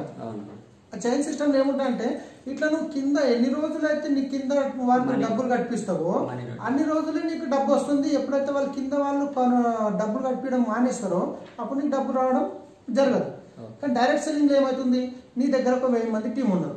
ఈ 1000 మంది ఇళ్లలో సబ్బుతో తోముతారు, పేస్ట్తో స్నానం చేస్తారు, పేస్ట్తో తోముతారు, సబ్బుతో స్నానం చేస్తారు, హెయిర్ ఆయిల్ వాడతారు, వంట నూనె వాడతారు, ఇవన్నీ వాడతారు. ఈ 1000 మంది వాళ్ళ ఇంట్లో ఒక 1000 రూపాయల ప్రోడక్ట్ వాడుకున్నా కానీ 10 ఇంచుమించు ఎంత, 1,00,000 రూపాయలు టర్న్ ఓవర్ అయింది కదా, 10 లక్షల రూపాయలు కదా, 1,00,000 రూపాయలు టర్న్ ఓవర్ అయింది, 10 లక్షలు టర్న్ ఓవర్ అయింది. దీంట్లో నుంచి 60% మార్కెట్ అమౌంట్ మీకు వస్తుంది కదా, అవునా కదా? కానీ అక్కడ ఏం జరుగుతుంది, నువ్వు ఇన్ని వేలు కట్టిపిస్తే నీకు ఇది వస్తుంది. అది చైన్ సిస్టమ్, రైట్? పైసలు కట్టేదాన్ని చైన్ సిస్టమ్ అంటారు. ఏదైతే ప్రోడక్ట్ నుంచి డబ్బులు వస్తున్నాయో అది direct selling. Okay sir, great answer. దీని తర్వాత వచ్చి ఈయన ఇంకో క్వశ్చన్ అడిగిండు, ఈయన 6-7 క్వశ్చన్స్ అడిగిండు, చూసాం. నెక్స్ట్, డైరెక్ట్ సెల్లింగ్ లో సిస్టమ్ ను ఎందుకు ఫాలో అవ్వాలి? సార్ డైరెక్ట్ సెల్లింగ్ లో సిస్టమ్ దేనికి ఎందుకు వాడాలి? డైరెక్ట్ సెల్లింగ్ లో సిస్టమ్ ఎందుకు ఫాలో కావాలంటే, ఇప్పుడు మీకు బయట మార్కెట్లో 1,00,000 రూపాయలు వచ్చేవాళ్ళు మీకు 1,00,000 రూపాయలు ఎట్లా సంపాదిస్తున్నా నేర్పమంటే దగ్గర రానిస్తారా? మీ సొంత అన్ననే ఉండు, కిరాణా షాప్ పెట్టుండు, అన్న నేను పక్కన కిరాణా షాప్ పెడతాను నాకు చెప్పి అంటే చూపి నాలెడ్జ్ చెప్తాడా? వద్దురా నాయన నేనే తలకానొప్పి వలగొట్టుకున్నా నువ్వెందుకు అని అంటారు. బయట ఎవరు రారు. ఈ డైరెక్ట్ సెల్లింగ్ లో సిస్టమ్ ఎందుకు ఫాలో చేయాలంటే, ఈ డైరెక్ట్ సెల్లింగ్ లో ఎవరైతే ఆల్రెడీ సక్సెస్ఫుల్ లీడర్స్ ఉన్నారో, ఎవరైతే ఆల్రెడీ మనకంటే ముందు బిజినెస్ స్టార్ట్ చేసి వాళ్ళు సక్సెస్ఫుల్ గా గ్రోత్ చేస్తున్నారో వాళ్ళు కొన్ని సిస్టమ్ చెప్పిస్తారు అనమాట. మేము ఆల్రెడీ ఈ తొవ్వల నుంచి వచ్చినాము, ఇవన్నీ ముళ్ళు ఉండే, ఈ ముళ్ళని క్లీన్ చేసినాము, మేము ఈ తొవ్వలో వచ్చినాము, ఈ తొవ్వ సాఫ్ ఉంది, మీరు రండి. సో ఆ తొవ్వలో వెళ్తే మనం సిస్టమ్ని ఫాలో చేస్తే సక్సెస్ అవుతాం. కానీ డైరెక్ట్ సెల్లింగ్లో రాగానే ఏమవుతాయంటే చాలా మందికి ఆలోచనలు ఏమొస్తాయంటే, నేను ఇక తొందర రాత్రి కరోడ్పతి కావాలి, అందరు వచ్చి నా దగ్గర తొందరగా జాయిన్ కావాలని చెప్పేసి నాకు కొత్త ఆలోచనలు వస్తాయి. పాంప్లెంట్లు చేయడం, పంచడము, పేపర్లో వేయడము, పేపర్లు ఇస్తే 1000 మంది ఫోన్ చేస్తారు, 1000 మందిని లైన్లో నిలబెట్టి జాయిన్ చేయొచ్చు అనే ఆలోచనలు వస్తాయి. కానీ ఒక్కసారి ఆలోచించండి, మీ పేపర్లో పాంప్లెంట్ వేస్తే 1000 మంది కాల్ చేస్తే 1000 మందికి మీరు బిజినెస్ చెప్పగలుగుతారా? చెప్తే వాళ్ళ సిస్టంలో తేయగలుగుతారా? ఆ తర్వాత వాళ్ళు ఫోన్ లేపారు, అనవసరంగా ఇలాంటి మస్తు వస్తాయి అనుకుంటారు. కానీ మనం సిస్టమ్ ఏం చెప్తుందంటే ఇక్కడ సిస్టమ్ ఇవన్నీ చేసినాం బాబు ఫెయిల్ అయినాయి, మీరు ఇట్లా కొత్త పర్సన్ చెప్పాలంటే ఒకళ్ళ ఇంటికి వెళ్ళండి, వాళ్ళకు బిజినెస్ గురించి ప్లాన్ చూపించండి, ప్రోడక్ట్ వాల్యూ చూపించండి, ఎట్లా బెనిఫిట్ వస్తుందో కూర్చొని చూపించండి. ఆ జాయిన్ అవుతాడా కాడా ఆయన అదృష్టం. అది ఎవరికైనా మనము అదృష్టాన్ని ఆపర్చునిటీ ఇవ్వగలుగుతాం కానీ అదృష్టాన్ని ఇవ్వలేము. సో సిస్టమ్ ఫాలో చేయడం వల్ల మీ టైం డబ్బు రెండు వేస్ట్ కాదు. సిస్టమ్ ఫాలో చేయక ఏం చేస్తారు, వస్తారు ఊరికొస్తారు, ఏదో 6 నెలలు సంవత్సరం చేస్తారు, ఆ తర్వాత ఫెయిల్ అవుతారు, ఆ తర్వాత ఈ డైరెక్ట్ సెల్లింగ్ వేస్ట్ అని తిరుగుతారు. నాకు ఇక్కడ ఒక డౌట్ రైజ్ అయింది సార్. ఇప్పుడు డైరెక్ట్ సెల్లింగ్ ఇప్పుడు వెస్టేజ్లోకి వచ్చిన దేంట్లో వేరే చాయిస్ చేసుకున్నా కనీసం ఎన్ని సంవత్సరాలు టైం తీసుకొని వస్తే బెటర్ సార్? టైం ప్రకారం చాలా మంది ఏమనుకుంటారంటే 6 నెలల 3 నెలల చేస్తాను వస్తుంటారు కదా, ఎన్ని రోజులు టైం తీసుకుంటే బెటర్ సార్? సార్ ఇప్పుడు మీరు చిన్నప్పటి నుంచి చదువుకొని ఇంచుమించు మీరు ఒక డిగ్రీ చదివి ఒక మంచి చదువు చదివి 25 సంవత్సరాలు పడుతుంది. 25 సంవత్సరాల తర్వాత మీరు పోయే ఫస్ట్ జాబ్ 10,000, 20,000, 30,000, 40,000, 50,000 వస్తాయి. ఒక డాక్టర్ కావాలంటే ఇంచుమించు కొన్ని సంవత్సరాలు చదవాలి, ఒక ఇంజనీర్ కావాలంటే ఇన్ని సంవత్సరాలు చదవాలి. ఇన్ని సంవత్సరాలు చదివిన తర్వాత మీకు ఇన్కమ్ ఎక్కడి నుంచి స్టార్ట్ అవుతుందంటే అదే 50,000, 1,00,000 రూపాయలు అంతే. ఒక సాఫ్ట్వేర్ కావాలన్నా కానీ 50,000, 1,00,000 రూపాయలు అంతే. అవునా కాదా? మరి డైరెక్ట్ సెల్లింగ్ లో వచ్చేసరికి వచ్చి 6 నెలల 1,00,000 కావాలంటే ఎట్లా వస్తుంది? మినిమం నేను చెప్తున్నా నా ఎక్స్పీరియన్స్ ప్రకారము ఒక 3 సంవత్సరాల నుంచి 4 సంవత్సరాలు దీనికి వదిలేయండి. మీరు 3 సంవత్సరాల నుంచి 4 సంవత్సరాలు ఏం చూడకండి. ఫస్ట్ మన హిందీలో ఒక కహావత్ ఉంది, पहला साल सीखना है, दूसरा साल सिखाना है, तीसरा साल कमाना है, चौथा साल गवाना है, उड़ाना है. అంటే ఫస్ట్ ఇయర్ మీరు నేర్చుకోవడానికి పెట్టండి, సెకండ్ ఇయర్ నేర్పించడానికి పెట్టండి, 3వ సంవత్సరాలు సంపాదించండి, 4వ సంవత్సరం మీరు ఖర్చు పెట్టండి. అంతేగాని వచ్చిన ఫస్ట్ ఇయర్ లోపల నేను సంవత్సరం లోపల మీకు రౌండ్ కాలేదు, నాకు 1,00,000 రూపాయలు రాలేదు అంటే చాలా మంది ఇదే ఆలోచన. ఎందుకంటే ఆల్రెడీ మనం చాలా షార్ట్ కట్ లోనే డబ్బులు సంపాదించలేకపోతున్నాము. ఆ షార్ట్ కట్ లో మళ్ళీ షార్ట్ కట్ తీసేట్లయితే, ఎందుకంటే మీరు చేసే జాబ్ లో మీరు చేసిన రోజులే డబ్బు వస్తుంది. కానీ డైరెక్ట్ సెల్లింగ్ ఎట్లుంటది అంటే ఒక్కసారి 3 సంవత్సరాలు 4 సంవత్సరాలు మీరు కష్టపడండి, మీరు 3 తరాల వరకు మీ పిల్లలు ఎవరి దగ్గర చేసి ఆపే అవసరం ఉండదు, మీ పిల్లలు ఎవరి దగ్గర జాబ్ చేసే అవసరం ఉండదు. మొత్తం మీ లైఫ్ చేంజ్ అయిపోతుంది. 3 తరాలు కష్టాన్ని మీరు ఒక 3 సంవత్సరాలు 4 సంవత్సరాలు పెట్టలేరా? రాత్రి 6 నెలల సంవత్సరాల్లో కావాలంటే జాదుకు చలి అంటారు కదా, దండం మంత్రమే అంటారు కదా, మంత్రదండం, అది కాదు కదా. కష్టపడాలి. మీరు కష్టపడ్డప్పుడే ఈ 3-4 సంవత్సరాల ప్రాసెస్ లో మీకు నాలెడ్జ్ వస్తుంది, మీరు ఒక మంచి లీడర్ అవుతారు. మిమ్మల్ని మీ డౌన్ లైన్ రేపు మా అప్లైన్, మా గ్రేట్ అప్లైన్ ఎందుకంటారు? మీరు వాళ్ళ కష్ట సుఖాలకు పాలు పంచుకుంటారు, వాళ్ళకి మంచి చెడ్డలు చెప్తారు కాబట్టి గ్రేట్ అప్లైన్ అవుతారు. మీరు ఏం చెప్పకుండా 6 నెలల క్రౌన్ అయితే మీరు ఎవరికి నేర్పించారు, మీరు ఎవరికి అప్లైన్. ఇంకొకటి సార్, ఇప్పుడు చాలా మంది ఏమంటారు అంటే లిస్ట్ రాయండి అంటే లిస్ట్ రాయడానికి ఇబ్బంది పడుతుంటారు. నాకు లిస్ట్ లేదు అంటారు కదా సార్, అసలు లిస్ట్ ఎట్లా రాయాలి సార్? ఇగో ఒక లిస్ట్ డైరెక్ట్ సెల్లింగ్ అంటే లిస్ట్ అనేది 100%, మనకి రా మెటీరియల్ వచ్చి 100% లిస్ట్ జనాలు, ఆ లిస్ట్ అనేది జనాలు. అది లిస్ట్ రాయడానికి చాలా మంది ఇబ్బంది పడుతున్నారు. అసలు లిస్ట్ ఎట్లా రాయాలి సార్? లిస్ట్ అనేది చాలా ఇంపార్టెంట్. మనం లిస్ట్ ఏం చేయాలంటే మీరు ఫోన్ తీసి ఫోన్లో నుంచి మీకు ఎన్ని కాంటాక్ట్ నెంబర్స్ ఉన్నాయో ఒక్కసారి మీరు ఆలోచించండి. పెళ్లి చేస్తారు అనుకోండి, మీ ఇంట్లో ఆడపిల్ల పెళ్లి చేస్తారు, మీరు ఏం చేస్తారు? ఇటువైపు తూర్పుకు ఎంతమంది ఉన్నారు, మొత్తం ఎంతమంది తాతలు ముత్తాలు నానమ్మ నాయన ఎవరో గుర్తు చేసుకుని వాళ్ళ పేరు రాసుకుంటాం. కంపల్సరీ మా ఇంట్లో మొదటి పెళ్లి మీరు రావాలని చెప్పి రిక్వెస్ట్ చేసి వస్తాం. అవునా? ఒక లిస్ట్ తయారు చేస్తాం. ఈ పక్క పోయినప్పుడు ఎవరికి చేయాలి, ఈ పక్క పోయినప్పుడు ఎవరికి చేయాలి, ఈ పక్క పోయినప్పుడు ఎవరికి చేయాలి. ఒక పెళ్లి చేస్తే ఇంత మంచి లిస్ట్ తయారు చేసినప్పుడు మీ లైఫ్ గురించి పనిచేస్తున్నప్పుడు లిస్ట్ ఉండాలా వద్దా? చాలా మంచి ప్రిపరేషన్. ఎందుకంటే మీ 3 తరాలకు తలరాత మారబోతుంది. చాలా పెద్ద లిస్ట్ ఉండాలి. కానీ ఒక్క విషయం ఇక్కడ గుర్తుపెట్టుకోండి, ఈ బిజినెస్ లో అన్నిటికంటే ముందు 95% మిమ్మల్ని హేళన చేసేది, మీతో జాయిన్ కాకుండా మిమ్మల్ని ఎగతాళి చేసేది మీ చుట్టాలు, మీ ఫ్రెండ్స్. నాకు తెలుసు నా టీంలో 95% అంత కొత్త వాళ్ళే. చుట్టాలు ఫ్రెండ్స్ అనేది ఎందుకు నమ్మకం చేయాలంటే వాళ్ళకి తెలుసు చెడ్డ వేసుకున్న సంది మనం చూస్తున్నారు. వాళ్ళు ఈ 1,00,000 రూపాయలు సంపాదిస్తాడా, చూద్దాం చేద్దాం అని చెప్పేసి శుభచింతకంటాం వాళ్ళని. అంటే మీకు శుభం జరిగితే వాళ్ళకి చింత అవుతుంది, అమ్మ కొడుకు అట్టెట్లా వాయిరాయిడా అని చెప్పేసి. సో ఫ్రెండ్స్, మీరు అట్లా అని చెప్పి వాళ్ళకి చెప్పకుండా వదిలేకండి, అందరికి చెప్పాలి. అందరికి చెప్పినప్పుడు ఏమవుతుందంటే రేపు మీ సక్సెస్ చూసినప్పుడు వాళ్ళు వచ్చే ఛాన్స్ ఉంటుంది. కానీ ఫస్ట్ వీళ్ళ మీద డిపెండ్ కావద్దు, వాళ్ళకి చెప్పాలి. వాళ్ళకి చెప్పడం వల్ల మీకు ప్రాక్టికల్ అయిపోతుంది. ఇప్పుడు డాక్టర్ ఆపరేషన్ చేయడం అనేది డైరెక్ట్ వచ్చి పేషెంట్కి చేసేయడు, చనిపోయిన శవాలకు ఆయన సర్జరీ చేసి అది చేసి కిడ్నీ ఇట్లుంటుంది అది ఉంటే అవన్నీ ప్రాక్టికల్ చేసిన తర్వాత మెల్లమెల్లగా ఒరిజినల్గా కస్టమర్ ఆయన దగ్గరికి వస్తాడు. సో ఇక్కడ మీ ప్రాక్టికల్ ఏంటి, మీ ఫ్రెండ్స్ మీ చుట్టాలే వాళ్ళ దగ్గర పోండి, వాళ్ళు 100% కార్ మనకు తెలుసు, కానీ ఎక్స్పీరియన్స్ అయితే వస్తుంది కదా. Great sir. మీకు ఇంకెవరి మీద మంచి పర్సన్ మీద ప్రాక్టికల్ చేస్తారా మీరు? వీళ్ళ మీద ప్రాక్టికల్ చేయండి, వస్తే వస్తారు, రాకుంటే ప్రాక్టికల్ అయింది, ఆ తర్వాత ముందుకెళ్ళొచ్చు మీరు. Okay sir, great. తర్వాత డైరెక్ట్ సెల్లింగ్ కి చైన్ 6 స్టార్ డైరెక్ట్ సెల్లింగ్ లో సిస్టమ్ ను ఎందుకు ఫాలో అవ్వాలి? ఇది కూడా అయిపోయిందా సార్? బైనరీ ప్లాన్ కి జనరేషన్ ప్లాన్ కి వ్యత్యాసం ఏంటి? సార్ బైనరీ ప్లాన్ అంటుంటారు చాలా మంది, 2 లెగ్గులు తొందరగా సక్సెస్ కావచ్చు అని. తర్వాత ఈ జనరేషన్ ప్లాన్ కి ఏంది డిఫరెంట్ అని అంటున్నారు సార్, అడుగుతున్నారు సార్.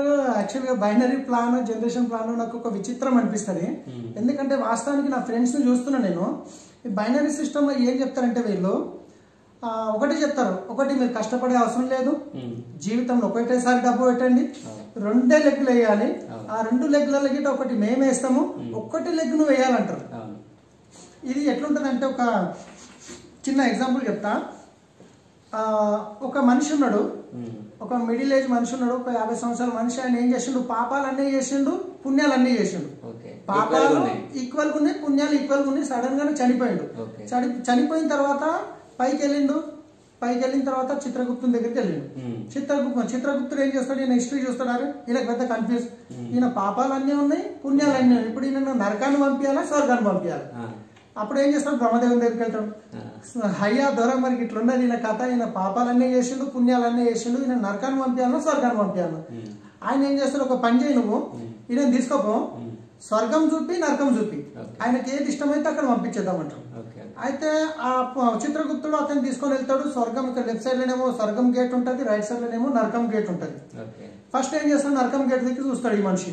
చూడంగానే అక్కడ గేట్ మీద ఒక పెద్ద రాక్షసుని బొమ్మ ఉంటది.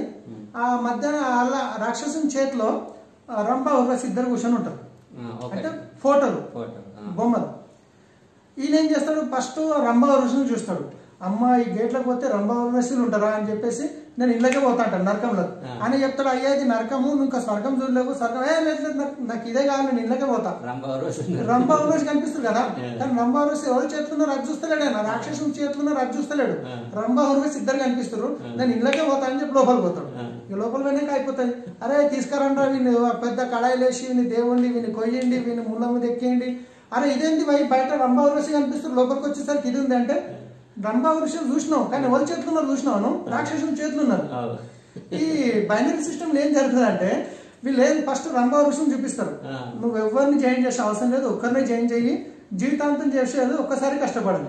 ఒక్కసారి అందులోకి ఏం చేస్తారంటే ఇప్పుడు డైరెక్ట్ సెల్లింగ్ అని వీళ్ళు దాని పేరు పెట్టేసారు. డైరెక్ట్ సెల్లింగ్ వీళ్ళకి సొంత కంపెనీలు ఉన్నాయి, ఎవరితో థర్డ్ పార్టీ ప్రోడక్ట్ తీసుకొస్తారు. నీకు డబ్బులు సంపాదించాలంటే 20,000 కట్టలేవా నువ్వు జీవితంలో అని చెప్పి మైండ్లో బాగా ప్రెషర్తో చేస్తారు. ఆ తర్వాత డబ్బు కట్టిస్తారు. ఆ తర్వాత నువ్వు నుండి కట్టి లేకుంటే వదిలేస్తారు. నువ్వు నుండి వీళ్ళు మేము వస్తాం వాళ్ళు చెప్తాం, వాళ్ళతో 20,000 కట్టిస్తాం. ఈయన ఎవరి దగ్గర పోతాడు, చుట్టాల దగ్గర పోతాడు, లేదా దోస్తుల దగ్గర పోతాడు. ఆ చుట్టాలు ఏం చేస్తారు, ఈ అమ్మాయి మా దోస్తే కదా పోయి అడుగుతున్నా అని చెప్పేసి వాళ్ళు మీ ముఖం చూసి పెడతారు. వీళ్ళంతా పోయి చుట్టాలు దోస్తుల దగ్గర వీళ్ళు ఒకరికొకరు రిలేషన్స్ ఉంటాయి కాబట్టి కాదని లేక డబ్బులు కడతారు. ఈ ట్రాప్ లో ఇరుక్కుపోతారు వాళ్ళుగా.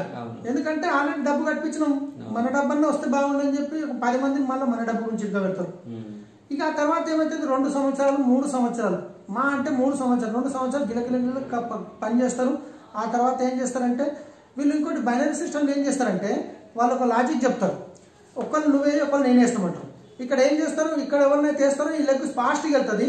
ఇక్కడ పాప మీద కష్టపడ్డా ఈడు ఉంటాడు, ఈయన అప్లై నేషనల్ లెగ్ ఇక్కడ వెళ్ళిపోతుంది, ఈయన కష్టపడేది ఇక్కడ ఉంటుంది. కానీ బైనరీ సిస్టమ్ లో ఎప్పుడైతే ఈ 2 లెగ్గులు మ్యాచ్ అవుతాయో అప్పుడే డబ్బులు వస్తాయి, అప్పటి వరకు డబ్బులు రావు. ఇదేమో ఫాస్ట్ గా వెళ్తుంటుంది, ఇదేమో పాపం కష్టపడతాడు. అప్పుడు ఈ మ్యాచ్ కాదు, జీవితంలో నాకు డబ్బులు రావు. 2 సంవత్సరాలు కష్టపడతాడు, 3వ సంవత్సరం ఆఖరి కష్టపడతాడు. అంత లోపల అప్పులు చేసుకుంటాడు. అప్పులు చేసుకొని ఇక నాకు జీవితం ఇక దరిద్రం రవి డైరెక్ట్ సెల్లింగ్ వద్దని చెప్పి డబ్బు పట్టుకొని కొట్టుకుంటా తిరుగుతాడు. ఇక డైరెక్ట్ సెల్లింగ్ బేకార్, డైరెక్ట్ సెల్లింగ్ బేకార్ అంటే. జనరేషన్ ప్లాన్ ఏంటంటే సార్ ఇప్పుడు మీరు క్లియర్గా చెప్తున్నారు. మీకు మీడియేటర్స్కి పోయేటప్పుడు మీకు కంపెనీ ఇస్తుంది, మీరు సొంతంగా కొనుక్కుంటే మీకు 50% మీకు బెనిఫిట్స్ వస్తున్నాయి కదా. మీరు 10 మంది చెప్పినప్పుడు 10 మంది కొంటే వాళ్ళకి బెనిఫిట్ వస్తుంది. వాళ్ళు కొన్న దాని మీద ఇప్పుడు మనకు సెలబ్రిటీస్ ఉన్నారు, వాళ్ళు చేసే తప్పు పని, వాళ్ళు వస్తారు సబ్బు పట్టుకోవడం చెప్తారు, వాళ్ళకి డబ్బు పోతుంది, వాళ్ళ ప్రాణి వాళ్ళకి డబ్బులు పోతుంది. ఇక్కడ వాళ్ళు సెలబ్రిటీ చేసే పని మీరు చేస్తున్నారు. మీరు 10 మందికి పోయి సబ్బు బాగుంది వాడండి అంటున్నారు, అక్కడ సెలబ్రిటీ చెప్తున్నారు, ఆయన వాడతాడో వాడాడో తెలియదు. ఇక్కడ మీరు పోయి మీ ఫ్రెండ్కి చెప్తారు, మీరు వాడిరు కాబట్టి మంచిగా అనిపించింది కాబట్టి చెప్పారు. అప్పుడు సెలబ్రిటీ చెప్తే ఒకసారి సెలబ్రిటీకి డబ్బులు పోతాయి. కానీ ఇక్కడ మీరు చెప్పినందుకు మీ ఫ్రెండ్ ఎప్పుడెప్పుడు కొంటే అప్పుడప్పుడు డబ్బులు వస్తాయి. పెద్దగా రావు, ఒక్కొక్క పైసా రావచ్చు, కానీ 100 మంది ద్వారా ఒక్కొక్క రూపాయి వచ్చినప్పుడు 100 రూపాయలు అవుతుంది. ఇది డైరెక్ట్ సెల్లింగ్ ప్రాసెస్.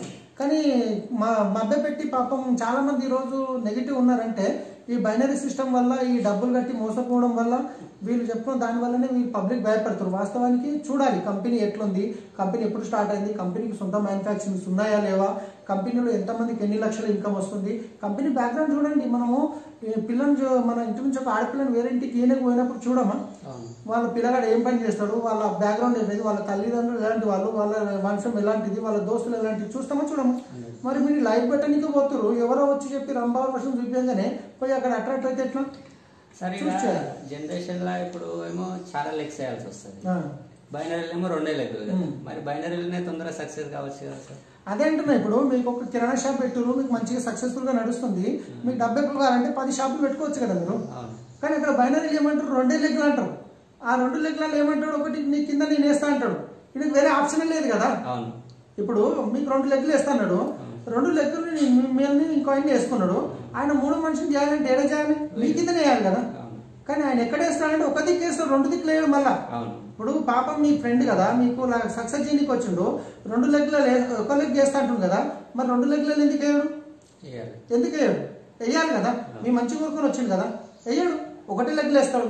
ఇక్కడ మిమ్మల్ని నొక్కించే పని చేస్తాడు, ఇక్కడ మీరు ఆస్తులు అమ్ముకొని అప్పులు చేసుకొని మీరు పరిశాన్ అవుతారు. Okay sir, next question. Direct selling business ఎవరి కోసం చేయాలి, ఎందుకు చేయాలి? ఈ డైరెక్ట్ సెల్లింగ్ అసలు ఏముందని చేయాలి, ఎవరి కోసం? డైరెక్ట్ సెల్లింగ్ ఎందుకు చేయాలి అసలు? దీని విజన్ ఏంటంటే, ఇప్పుడు మనం జాబ్ చేస్తున్నా ఏది చేస్తున్నా కానీ మీరు చేసిన రోజునే డబ్బులు వస్తుంది. కానీ డైరెక్ట్ సెల్లింగ్ అనేది 3 తరాల వరకు మీకు, మీ పిల్లలకి, మీ పిల్లల పిల్లల వరకు ఎలాంటి ఇబ్బంది ఉండదు, వాళ్ళ గురించి మీరు బిజినెస్ చేయాలి. డైరెక్ట్ సెల్లింగ్ అనేది ఒక లాంగ్ విజన్, ఎందుకంటే రాబోయే జనరేషన్ మొత్తం డైరెక్ట్ సెల్లింగే. మీరు డైరెక్ట్ సెల్లింగ్ సిస్టమ్ కనుక కరెక్ట్ అర్థం చేసుకొని ఇంకా చేయగలిగితే మీ 3 తరాల వరకు ఇంకోటి చాలా మందికి హెల్ప్ చేసిన వాళ్ళు అవుతారు. Sir great answer sir. इंकोकट सर मेरा नाम गणेश है और मेरा क्वेश्चन आपसे ये है कि हम न्यू प्रोस्पेक्ट को प्लान दिखाने के बाद, कंपनी का बैकग्राउंड दिखाने के बाद, सक्सेस प्रोफाइल दिखाने के बाद भी वो जुड़ने से इनकार करता है तो उसको कैसे कन्विंस करें? సరే, ఈయన గణేష్ అని చెప్పేసి మహారాష్ట్ర నుంచి అడుగుతున్నాడు. ఈయన ఏమంటున్నా అంటే ప్లాన్ చెప్పిన తర్వాత, ప్రొఫైల్ కూడా చూపించిన తర్వాత, ప్రోడక్ట్ కూడా చూపించిన తర్వాత వాళ్ళు స్టార్ట్ కావట్లేదు, వాళ్ళకి ఏం చెప్పి స్టార్ట్ చేయాలంటున్నారు సార్. సార్, ఎవరైనా పని చేసేది మీ సబ్బు బాగుందని రాడు, పేస్ట్ బాగుందని రాడు. ఈరోజు డైరెక్ట్ సెల్లింగ్లో ఎంతమంది అయితే సక్సెస్ అయ్యారో వాళ్ళకు డ్రీమ్ నుంచి వచ్చారు. ఫస్ట్ మీరు వాళ్ళకు అడగండి బిజినెస్ మీరు ఎందుకు చేయాలనుకుంటారు. ఇప్పుడు చాలా మంది లాక్డౌన్ వల్ల ఢిల్లీకి, బాంబేకి వెళ్లే వాళ్ళు నడుచుకుంటూ వెళ్తారు. ఎందుకు వెళ్తారు అంటే వాళ్ళకి ఒక క్లారిటీ ఉంది. ఎందుకు వెళ్ళాలి అంటే మేము వెళ్ళాలి, ఇంటికి వెళ్ళడానికి కార్ లేదు, బస్సు లేదు, ఏం లేదు, ట్రైన్ లేదు, ఏం చేస్తారు, నడుచుకుంటూ వెళ్తారు. ఎందుకంటే వాళ్ళకి వెళ్ళాలని ఒక క్లారిటీ ఉంది. మీరు ఎవరికైతే బిజినెస్ చెప్పనీకపోతారో ఫస్ట్ మీరు ఆయన అడగాలి, ఏం చేయాలి, అసలు ఎందుకు చేయాలనుకుంటున్నావు బిజినెస్ ని, నీకేం కావాలి, 50,000 ఇన్కమ్ కావాలన్నా, ₹1,00,000 ఇన్కమ్ కావాలన్నా, సెక్యూరిటీ కావాలన్నా, ఫారెన్ ట్రిప్స్ కావాలన్నా, ఫస్ట్ వాళ్ళ డ్రీమ్ వాళ్ళతో ఉండాలి. వాళ్ళు పని చేయాలంటే వాళ్ళకి ఎందుకు పని చేయాలనేది ఇంపార్టెంట్. వాళ్ళు దీని గురించి నేను పని చేయాలనుకున్నప్పుడు 100% మీరు చెప్పినా చెప్పకుండా పని చేస్తారు. కానీ ఏదో మా సబ్బు బాగుంది, పేస్ట్ బాగుంది ఎవరు చేయరండి. డ్రీమ్స్ గురించి డైరెక్ట్ సెల్లింగ్ అనేది డ్రీమ్స్ బిజినెస్, లీడర్షిప్ బిజినెస్. సబ్బుల పేస్ట్ల బిజినెస్ అస్సలు కాదు, ఇది leadership business. So first clear చేయండి వాళ్ళ డ్రీమ్ ఎందుకు చేయాలనుకున్నది. మీరు వాళ్ళని అడగండి, వాళ్ళని క్వశ్చన్ వేసి మీరు ఎందుకు చేయాలి, మీకేమో మీరు ఇన్ని రోజులు జాబ్ చేస్తున్నారు, మీకు జాబ్లో ఏమన్నా మీరు ఎంత డబ్బులు సంపాదించారు, లేకుంటే 2 నెలలు మీరు జాబ్ ఒకటి డబ్బు వస్తుందా, రాదు. ఇక్కడ మీరు డైరెక్ట్ సెల్లింగ్లో కష్టపడండి, 100% మీరు చేసినా చేయకుండా భూమి మీద ఉన్నా లేకపోయినా మీకు డబ్బు వస్తుంది. Super sir, great. Good morning sir, मेरा नाम गणेश है। गणेश है। सीनू सर, गुड इवनिंग सर, मैं फहीम बात कर रहा हूँ। कल जो సరే ఫైవ్ సార్ అని చెప్పేసి ఈయనది చాలా పెద్ద క్వశ్చన్ ఉంది, నేను విన్నాను, మీకు అడుగుతున్నాను. ఈయన ఏమంటున్నాడంటే, సార్ తొందరగా నేను ఆల్రెడీ ఫస్ట్లో స్టార్టింగ్లో సిస్టంలోకి రాలేదు, నాకు తెలియక రాలేను. అయితే సిస్టంలోకి రాక నా కింద ఉన్న ఒక 62 మంది కూడా సిస్టంలో లేరు. కాబట్టి వాళ్ళని సిస్టంలోకి ఎట్లా తేవాలి, తర్వాత వాళ్ళని మళ్ళీ ఎట్లా స్టార్ట్ చేయాలి అని అడుగుతున్నారు సార్ ఈయన క్వశ్చన్. సార్ ఇప్పుడు ఎవరైనా డైరెక్ట్ సెల్లింగ్ రాగానే ఏం చేస్తారంటే ఆ సిస్టమ్ ఫాలో చేయండి అని చెప్తారు కస్టమర్స్. మన అప్లయన్స్ సిస్టమ్ ఫాలో చేయండి అంటే ఏం చేస్తారంటే సిస్టమ్ ని ఫాలో చేయకుండా మనం ఏం చేస్తాం, మన సొంతంగా బ్రెయిన్ ఉపయోగిస్తాం. మనం చేసే పొరపాటు అదే, మన సొంతంగా బ్రెయిన్ ఉపయోగించొద్దు, దీంట్లో సిస్టమ్ ఫాలో చేయాలి. ఒకవేళ ఇప్పుడు ప్రతి ఒక్కరు జరుగుతుంది. ఇప్పుడు నేను గిట 2 నెలలు ఏం చేసినా నా సొంతంగా ప్రయోగాలు చేశాను. నేను తొందరగా సక్సెస్ కావాలి కాబట్టి అట్లా ఇట్లా అని చెప్పేసి సొంతంగా సక్సెస్ కావాలని చెప్పి నా సొంత ఒపీనియన్స్ మీద నేను పనిచేసిన, కానీ సిస్టమ్ని ఫాలో చేయలేదు. కానీ ఎప్పుడైతే నేను సిస్టమ్ని ఫాలో చేసిందో సీడీలు వినడం వల్ల, సో ఇట్లా చేయాలి, నెక్స్ట్ స్టెప్ ఇట్లా చేయాలి మా అప్లైన్ చెప్తున్నారు, దానివల్ల నేను తొందరగా సక్సెస్ కాగలిగిన. నేను సొంతంగా మైండ్ పెట్టి ఓపెన్ చేస్తే కాదు. సో ఇప్పటికి నాకు 2 నెలల టైం వేస్ట్ అయిపోయింది. సో ఆ తర్వాతనే టైం వేస్ట్ చేయలేదు. ఇప్పుడు మీరు గిట్ట వచ్చిర్రు ఫైన్ కాదు, ఒక 6 నెలలు టైం వేస్ట్ చేసారు. ఎక్కడ చేసిరు అంటే సిస్టమ్ని ఫాలో చేయలేరు. ఇప్పుడు మీరు సిస్టమ్ని ఫాలో చేస్తారు కాబట్టి ఏ సీడీలో ఏముంది, ఎవరికి ఏం చెప్పాలని మీకు క్లారిటీగా అర్థమైంది. సో ఇప్పుడు మీరు చేసిన తప్పు మీ డౌన్లైన్ చేయలేకండి, మీరు రాగానే వాళ్ళని ఇమీడియట్లీ సిస్టమ్ని ప్లగిన్ చేయండి. 62 మెంబర్స్ కి కూడా సిస్టమ్నే కనెక్ట్ చేయాలి. ఇప్పుడు ఒక్క పిల్లగాడు ఉన్నాడు అనుకోండి, ఎవరికన్నా వాళ్ళు చాలా లాడ్లతో పెంచుతారు. నా కొడుకు తినలేడు, నా కొడుకు తింటే దెబ్బ తగిలింది, అందరూ చాలా లాడ్లు చేస్తారు. అదే ఒక్కొక్కరి ఇంట్లో 10 మంది పిల్లలు ఉంటారు, వాళ్ళు ఎట్లా చేస్తారు? ఎవరు పట్టించుకోరు. వాళ్ళ సిస్టమ్ అంటే వాళ్ళ పెద్ద కూతురు ఎవరైతుందో ఆమె చిన్న పిల్లల్ని చూసుకుంటది. అట్లా మీరు సిస్టమ్ ని ఫాలో చేయండి. మీ టీంలో ఎవరైతే ఉన్నారో సిస్టమ్ ని ఫాలో చేయండి, సిస్టమ్ వాళ్ళని చూసుకుంటది. నేర్చుకోండి, తర్వాత వాళ్ళని కూడా సిస్టమ్ లోకి తీసుకురండి. ప్రతి ఒక్కరికి టైం వేస్ట్ అవుతుంది. ఇక్కడ చాలా మంది వచ్చిన లీడర్స్ ఏం చేస్తారు, సిస్టమ్ ఫాలో చేయకుండా 3 నెలలు 6 నెలలు టైం వేస్ట్ చేసుకుంటారు. ఎప్పుడైతే సిస్టమ్ సమజ్ అవుతుందో అప్పటి నుంచి పెద్ద బిజినెస్ అవుతుంది. Okay sir. తర్వాత వచ్చి హలో, గుడ్ మార్నింగ్ సలీం గారు. నా డౌట్ ఏంటంటే, మీరు పిన్ మారడంలో మీ జర్నీ, మీ ఎక్స్పీరియన్స్ ఏంటో షేర్ చేసుకోండి. ఆ ఎక్స్పీరియన్స్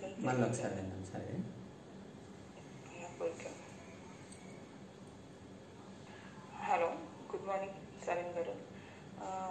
నా డౌట్ ఏంటంటే, మీరు ఎవ్రీ పిన్ మారడంలో మీ జర్నీ, మీ ఎక్స్పీరియన్స్ ఏంటో షేర్ చేసుకోండి.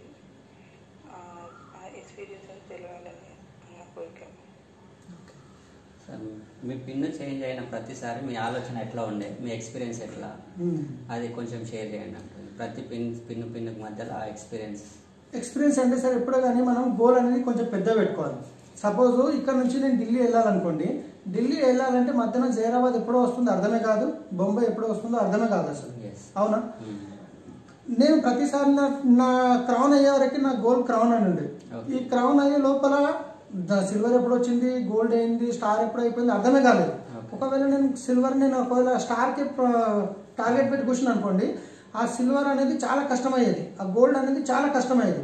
సో నా టార్గెట్ ఎప్పుడు పెద్దది పెట్టుకున్నప్పుడు చిన్నవి కనిపించకుండా పోతాయి. సో అది అట్లా పిన్నులు చేంజ్ అయిన కొద్దీ ఇంకా మనకు ఇంకా హ్యాపీనెస్ అనేది జరుగుతుంది, పని అనేది ఇంకా ఎక్కువ చేయడం జరుగుతుంది. కానీ మనం ఒక్కదాన్ని చూసినాము, దాన్ని మెల్లగా వెళ్ళి దాన్ని పట్టుకుంటే దాని మీద అబ్బా ఈ పిన్ను కూడా ఇంత కష్టమా అనిపిస్తుంది. సో నేను పెద్దగా ఆలోచించి లాస్ట్ టార్గెట్ పెద్ద పెట్టుకున్నా కాబట్టి అరే జైరాబాద్ ఎప్పుడు వెళ్ళిపోయిందో అర్థం కాలేదు నాకు. అదంట్లో పిన్ చేంజ్ అవుతుంది, హ్యాపీనెస్ పెరుగుతుంది. సో ఇప్పుడు పెద్దగా ఆలోచన చేయండి, పెద్ద పిన్ కోసం ఆలోచన చేయండి, చిన్న పిన్నుల కోసం. చిన్న టార్గెట్ పెద్దగా ఉండాలి ఇప్పుడే, కానీ చిన్నగా ఉంటే మరి ఏమైంది కాదు, డ్యూటీ చేసుకుని చేసుకోవచ్చు. చిన్న చేయాలి, పెద్దది కావాలి. మనం పెద్ద చేయడానికి వచ్చినాం, మీరు పెద్దగా ఆలోచిస్తేనే మీ టీం పెద్దగా ఆలోచిస్తుంది. ఇప్పుడు నా గోల్ ఏంటంటే ఇప్పుడు డిఎస్సిడి చాలా తొందరగా డిఎస్సిడి చేయాలి నేను. సో నా యూసిడి నాకు కనిపించకుండా అయిపోతుంది. ఇప్పుడు దానికి అవసరం ఉండదు, నేను ఆలోచించాల్సిన అవసరం లేదు, అయిపోతుంది. నేను యూసిడి పెట్టుకొని కూర్చుంటే ఒక లెగ్ అనుకుంటుంది, ఒక లెగ్ లేస్తుంది, ఒక లెగ్ జ్వరం వస్తుంది, ఒక లెగ్ కుక్క తెచ్చిపోతుంది, ఒక లెగ్ బాధ తిరుగుతుంది, ఇవన్నీ ప్రాబ్లమ్స్ వస్తాయి. నా ప్రాబ్లం అది కదా, పెద్ద గోల్. మీరు గిట్ట పెద్ద గోల్ పెట్టుకొని పని చేయండి, 100% తొందరగా సక్సెస్ అవుతారు. ఓకే సార్, చాలా గ్రేట్ సార్.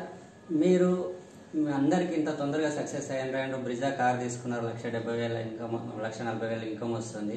అయితే మీరు అందరికీ ఒక్క మాటలో చెప్పాలంటే మీరు ఏం చెప్తారు సార్? అసలు ఎట్లా తొందరగా సక్సెస్ కావాలంటే? తొందరగా సక్సెస్ కావడానికి ఒకటే సక్సెస్ రీజన్, నేను సిస్టమ్ని ఫాలో చేసిన, అప్లైన్ చెప్పిన ప్రతి మీటింగ్ అటెండ్ చేసిన, చాలా మంది మీటింగ్ రావడానికి ఇన్వెస్ట్మెంట్ అనుకుంటారు, రానికి పోనీకి ఖర్చు అవుతాను. కానీ ఇప్పుడు చూడండి, బయట ఒక గచ్చు బండి పెట్టినా కానీ, ఒక చిన్న ఏదైనా బిజినెస్ చేసినా కానీ, పాన్ డబ్బా పెట్టినా కానీ 1 నుంచి 2 లక్షల ఇన్వెస్ట్మెంట్ అవుతుంది. కానీ ఈ బిజినెస్లో ఇన్వెస్ట్మెంట్ లేదు. కానీ ఇన్వెస్ట్మెంట్ ఉంది, ఎక్కడ ఉంది? మన బ్రెయిన్ మీద ఉంది. ఇప్పుడు మెడ కిందికించి మన బాడీ ఏదైతుందో రోజుకు ఒక 1000 రూపాయల నుంచి 2000 ఎక్కువ సంపాదించలేము. దీనికి బిర్యానీలు పెడతాము, ఏమేమో పెడతాము, మంచి మంచి ఫుడ్ పెడతాము. కానీ మన బ్రెయిన్తో ఆలోచిస్తే 1 కోటి రూపాయలని సంపాదించవచ్చు. కానీ మనం బ్రెయిన్కి ఏం ఫుడ్ పెడుతున్నాం? ఏం పెట్టట్లేదు. ఆ ఫేస్బుక్ చూసి అడ్డమైన చెత్త నింపుతున్నాం, టీవీలో న్యూస్ చూసి అడ్డమైన చెత్త నింపుతున్నాం. మన బ్రెయిన్కి ఏమి ఇస్తున్నాం? అడ్డమైన చెత్త నింపుతున్నాం. మనం దీనికి ఫుడ్ ఇవ్వడం స్టార్ట్ చేసినాం అనుకోండి, చాలా పెద్ద బిజినెస్ చేయొచ్చు. ఈ ఫుడ్ ఎక్కడికి వస్తుంది? Positive mental attitude books, CDs, meetings. ఇక్కడ పోతే అంత మంచి మాట్లాడతారు. మీరు బయట ప్రపంచం వెళ్ళి చూడండి, ఒకరి గురించి చెడు చెప్తాడు, ఒకరి గురించి ఒకరు కాబట్టి లాగే దాని నుంచి మాట్లాడతారు. మనం సిస్టమ్ని ఫాలో చేసి మనకు కావాలి గోల్, మనం సుందర సక్సెస్ కావాలి. సో సిస్టమ్ని ఫాలో చేయడం వల్ల ప్రతి ఒక్కరు సక్సెస్ అవుతారు. ఈరోజు ఒక ఆటో డ్రైవర్ నుంచి, ఒక క్యాబ్ డ్రైవర్ నుంచి కలెక్టర్ వరకు ఇలా సక్సెస్ అవుతారంటే వాళ్ళు వాళ్ళ నాలెడ్జ్ పక్క పెట్టి ఓన్లీ సిస్టమ్, సిడి, అప్లైన్ చెప్పింది గుడ్డిగా ఫాలో చేయండి. అప్లైన్ సక్సెస్ అయ్యి ఈరోజు అప్లైన్ మీరు సక్సెస్ కావాలని కోరుకుంటారు, కానీ మీరు కిందికి పోవాలని కోరుకోడు కదా. మీరు సక్సెస్ అయితేనే అప్లైన్కి సక్సెస్ వస్తుంది. సో ప్రతి ఒక్క అప్లైన్ కోరుకునే సక్సెస్. సో అప్లైన్ చెప్పిన దాన్ని మీరు గుడ్డిగా ఫాలో చేయండి, మిస్టేకులు చేయకండి. ఏ పని చేసినా అప్లైన్తో ఒకసారి చెక్ చేసుకొని చేస్తే మీరు సక్సెస్ తొందరగా అవుతారు. ఇక్కడ సక్సెస్ కావాలంటే upline important and system important, అంతే, నేర్చుకోవడం important. Okay sir, thank you. ఈరోజు సలీం సార్ది జర్నీ విన్నాం క్రౌన్ డైరెక్టర్ లెవెల్లో. మళ్ళీ డియూసిడి తొందరగా కావాలని కోరుకుందాం. డియూసిడి కావాలి, ఆయన ప్రాబ్లమ్స్ అనేవి తొందరగా సాల్వ్ కావాలి, అండ్ వాళ్ళ ఫ్యామిలీ ఫుల్ హ్యాపీగా ఉండాలి. ఆయన ఇంకా 1000 మందికి ఇన్స్పైర్ కావాలని చెప్పి మేము మనస్ఫూర్తిగా కోరుకుంటున్నాం. మళ్ళీ డియూసిడి అయినాక మళ్ళీ ఒకసారి వచ్చి ఇంటర్వ్యూ చేద్దాం సార్ది. And thank you sir, thank you so much. Thank you madam. Madam మీకు కూడా thank you. Bye friends. Thank you. Thank you. Wish you well. Right sir, thank you.